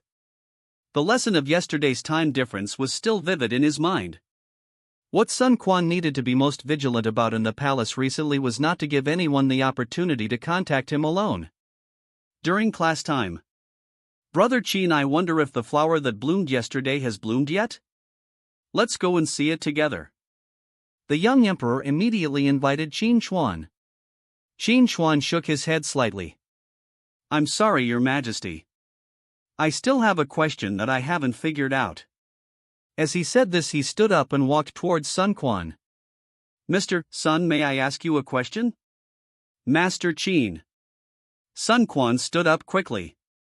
"Feel free to speak up if you have anything to say. We can all learn from each other." Seeing this, the young emperor had no choice but to follow. As for the Prince of Chunlu, he was originally with Sun Quan, and now out of curiosity he would not leave. The four young guys gathered together with Sun Quan as the center. This scene made Sun Quan so excited that he trembled. "Damn it! Why didn't we have cameras in this era? Otherwise, if I took a picture of this scene, Sun Quan could easily get 500 million yuan just by taking this picture." "Did you see that even Emperor Xiao Lu Bian and Prince of Chunlu Lu Xia were asking for advice and listening to me attentively? Any word I said was much more useful than the memorials of the ministers in the court. This is called hearing directly from the emperor, understand?" Sun Quan didn't know that while he was fantasizing in his mind, the young emperor was looking at him and thinking about some questions in his mind. Chapter 59, Counter-Investigation. The young emperor was thinking about a question that didn't seem to be a problem. Why did Qin Chuan come to Sun Quan when he had doubts? As the saying goes, a girl in love has an IQ of 0. The saying is also true when a woman catches an adulterer, her IQ can be over 200.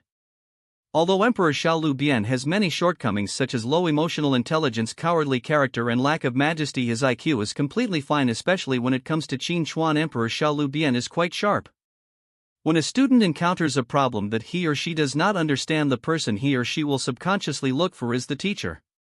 Of course, it is also possible to look for other classmates with good grades, but there are actually several prerequisites for this. 1. The student is afraid of the teacher or is very close to the classmate he or she is looking for, so he or she will not find it troublesome.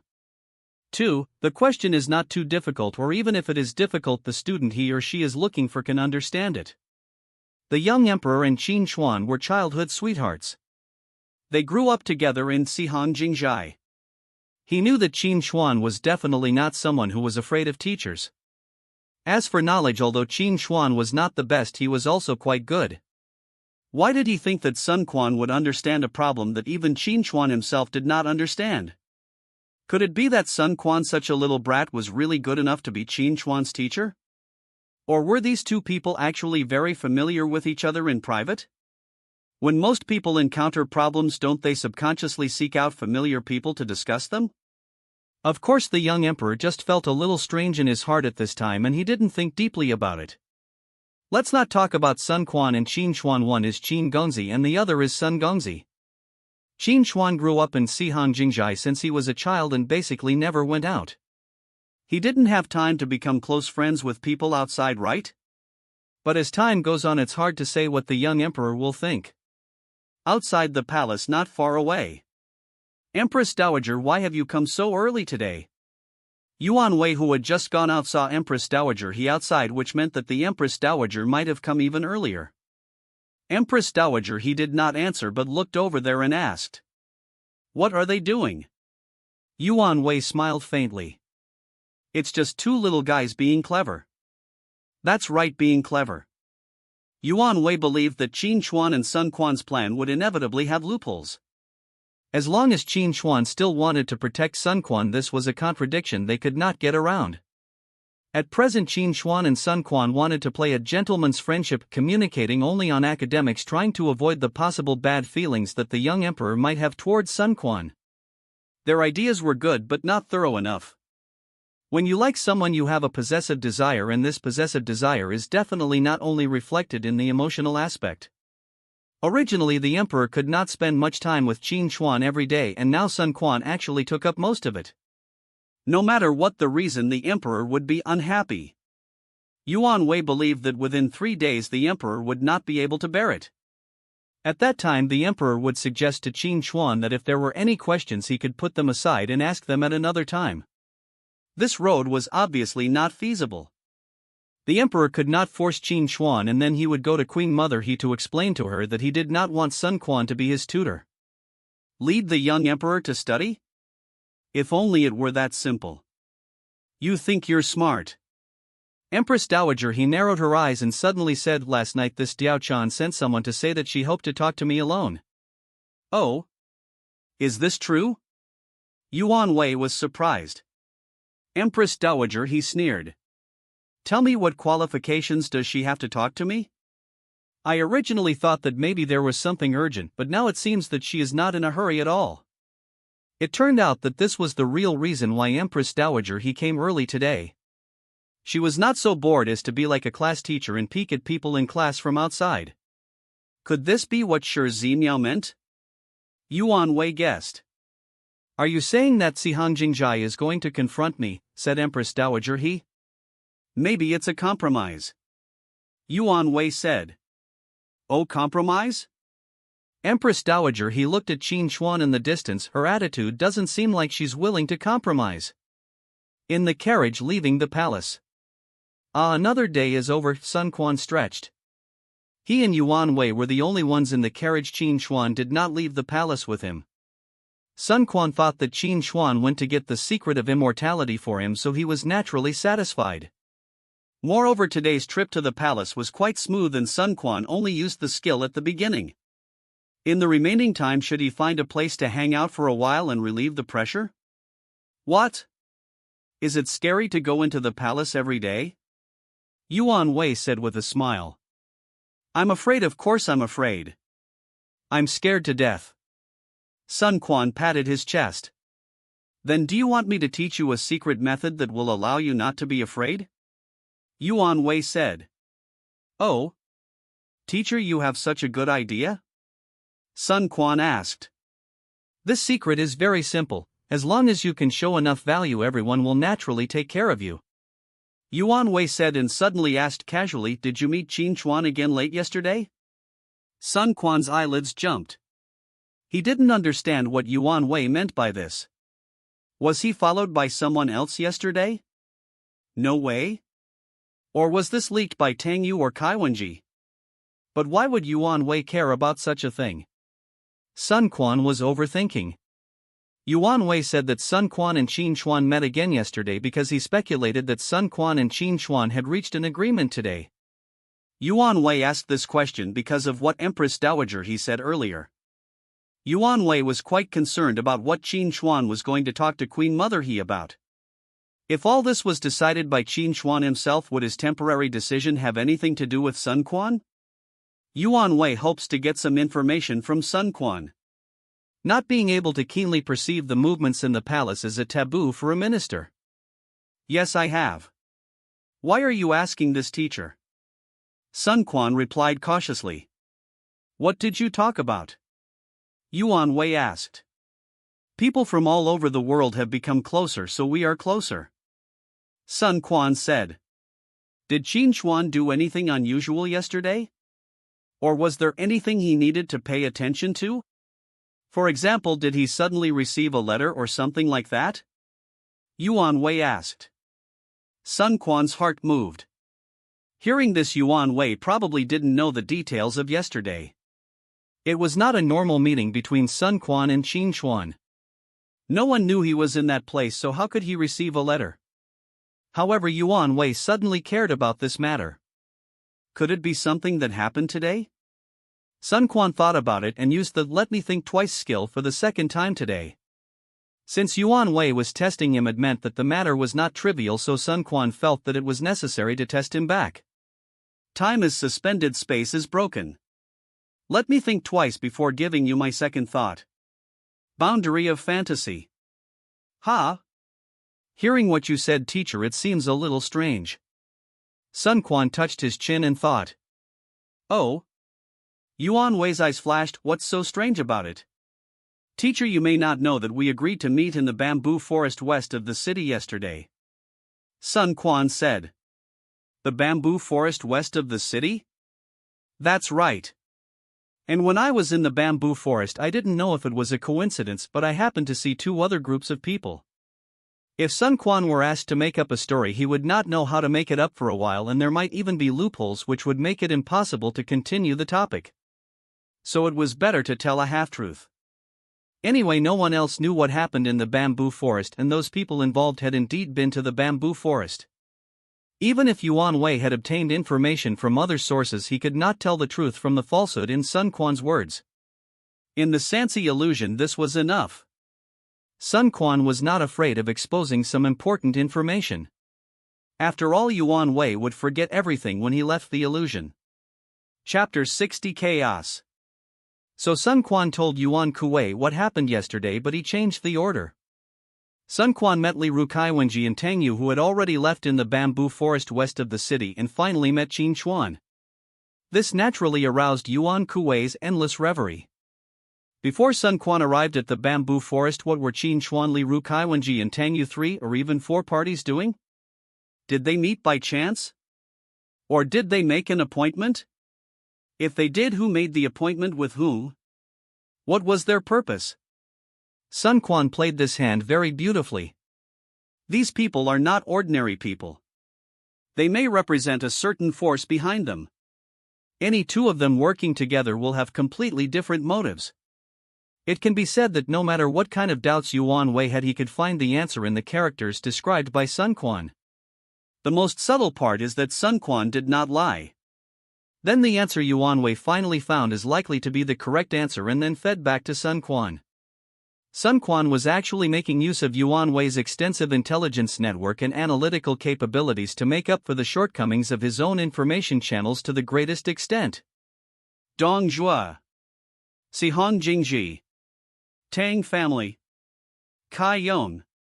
Yuan Wei pondered, constantly analyzing the possible connections and common goals behind these forces. Considering that Qin Chuan had gone to see Empress Dowager He today, it really didn't seem like he was going to compromise. Could it be that Qin Chuan had mastered some important intelligence and used it as an excuse to do favors to Empress Dowager He, or even to warn her? Meeting alone and pretending that it was not urgent was to guard against the 10 attendants?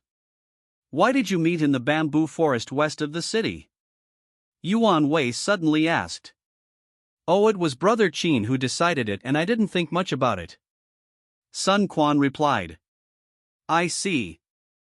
If the information came from Li Ru, then Li Ru would have reported it directly to General He Jin, and there was no need to leave the opportunity for Qin Chuan to earn credit. Therefore, Qin Chuan's information should have come from Kai Yong, and Qin Chuan had an appointment with Kaiwenji, so they met in the bamboo forest west of the city. Li Ru appeared there just by chance, or he had other purposes. Now Yuan Wei was only concerned about two things. First, what intelligence did Qin Chuan get? Kai Yong had many disciples all over the world, and the sources of intelligence were too wide, so it was difficult to judge. But for something that could make Empress Dowager He care and that had to hide from the 10 eunuchs and happened outside the palace, the scope should be very small, right? Second, as an important counselor under Dongzhuo, why did Li Ru sneak into the capital? Teacher, why are you asking these questions? They say that we should pool ideas from all quarters, so why not just speak out and let me help you think about it? Sun Quan couldn't help but speak up. This Yuan Wei would remain silent whenever he was asked a question. Sun Quan was unwilling to waste his precious time in the illusion world in such a place. Some things are of no benefit to you if you know them, Yuan Wei replied. Besides, he didn't think Sun Quan could help him figure it out. Teacher, I have told you everything. Doesn't this make me even more curious? Otherwise, I will get off the car, wait for Brother Qin to come out of the palace, and ask him in person. Sun Quan said. Good boy. Yuan Wei smiled. You are threatening me now. It would not be a big deal for Sun Quan to ask Qin Chuan, but he would definitely expose Yuan Wei's questions, which was something Yuan Wei did not want to see. How dare I? I'm just a little curious. Sun Quan pretended to be innocent. You kid. Yuan Wei shook his head and sighed. Actually, it's no big deal to tell you. Last night Qin Xuan sent someone into the palace hoping to meet with the Queen Mother alone. I was curious about this, so I asked you about it. Is it strange that Qin Xuan met with the Queen Mother alone? Sun Quan was puzzled. In his eyes, Qin Xuan Queen Mother, he and Yuan Wei should be in the same group. It shouldn't be strange for them to meet in private to discuss how to train the young emperor, right? Yuan Wei closed his eyes and said calmly. Do you know Han Jingjai? I know. Sun Quan nodded. I also know that Brother Qin is from Han Jingjai. Oh? That's easy. Yuan Wei's expression changed and he said, then do you know that Han Jingjai and the Queen Mother are not on good terms? What? Is there such a thing? Sun Quan was quite surprised, but this was incredible information, so he quickly took out his notebook and wrote it down. Teacher, what you mean is that the relationship between the two sides is not good and there is basically no possibility of any private meeting. Unless there is something big? Sun Quan suddenly responded. Yuan Wei opened his eyes and his sharp gaze seemed to be able to see through Sun Quan. That's right. So what do you think the big deal will be? Sun Quan's face changed. He knew much more about this than Yuan Wei. There was only one possibility. Someone wants to support Prince Chenlu. Because Qin Xuan had misunderstood this way at the time, he would only talk about this matter when he went to see Empress Dowager He. This brother Qin is really too reckless. Hasn't he thought about the consequences of doing such a thing? The big man who was promised can no longer withstand any twists and turns? It seems you know a lot. Yuan Kuwei curled his lips, thinking that he had already got important information from Sun Quan. His eyes flashed, and as an excellent leader, Yuan Kuwei had already started to think about who to report in the court tomorrow. Someone was making small moves outside, and when Empress Dowager He and General He Jin knew about it, they would definitely find a way to eliminate the hidden dangers. Then Yuan Kuwei would help them launch a public opinion offensive before that, and while doing a favor for the He family, he could also help himself eliminate a few dissidents and continue to establish his authority in the court. Yuan Wei was not afraid of the He family's power because the He family had no foundation. When Queen Mother He grew old and He Jin retreated by the next generation, the Yuan family would be in control of power again. Reality dividing line. Come out of the illusion. Did Qin Xuan do anything unusual yesterday? Or is there anything he needs to pay attention to? For example, he suddenly received a letter or something like that. Abnormal? No. We met outside and no one disturbed us. Sun Quan replied directly without letting Yuan Wei see any clues. Is that so? Yuan Wei said no more and the carriage returned to silence. So Sun Quan also closed his eyes and fell into deep thought. Qin Xuan's actions will bring quite bad effects. First, some major events will definitely happen in the next few days and many people may even lose their official positions and heads. Second, this will intensify the conflict between the 10 attendants and He Jin and accelerate the demise of both sides. Just as Yuan Wei had thought before in the Sansi illusion, Sun Quan was also thinking, how can he profit from the coming storm? Kai Mansion in the west of the city. I have a bad feeling about Li Ru coming to Beijing. Kai Yong has not slept since last night. Dad, you should go to bed early. No matter what happens, it has nothing to do with us, right? Kai Yan advised. If she had known this earlier, she would not have told her father about Li Ru. It's irrelevant. How can it be irrelevant? Kai Yong shook his head and suddenly turned to look at Kai Yan and said, Yenner, there is something I want to ask you. There are some books at home and I hope you can find a chance to help me transport them out. Kai Yan's face changed. The books in the house were all Kai Yong's treasures. It was no exaggeration to say that they were his lifeblood. Kai Yong's words were like instructions for his last wishes. Dad! Don't let your imagination run wild. Is the situation really that serious? Kai Yan said quickly, if you really think it's not right, then let's go together. I have already promised to Judge Yang Xiu and Sun Quan. How can I go back on my word and leave? Besides, I have always wanted to meet Sun Quan. Kai Yong said, Yenner, don't worry, maybe I am just worrying too much. Guys, that's for today. Please like and subscribe to my channel. 10 likes for next part. Thanks again.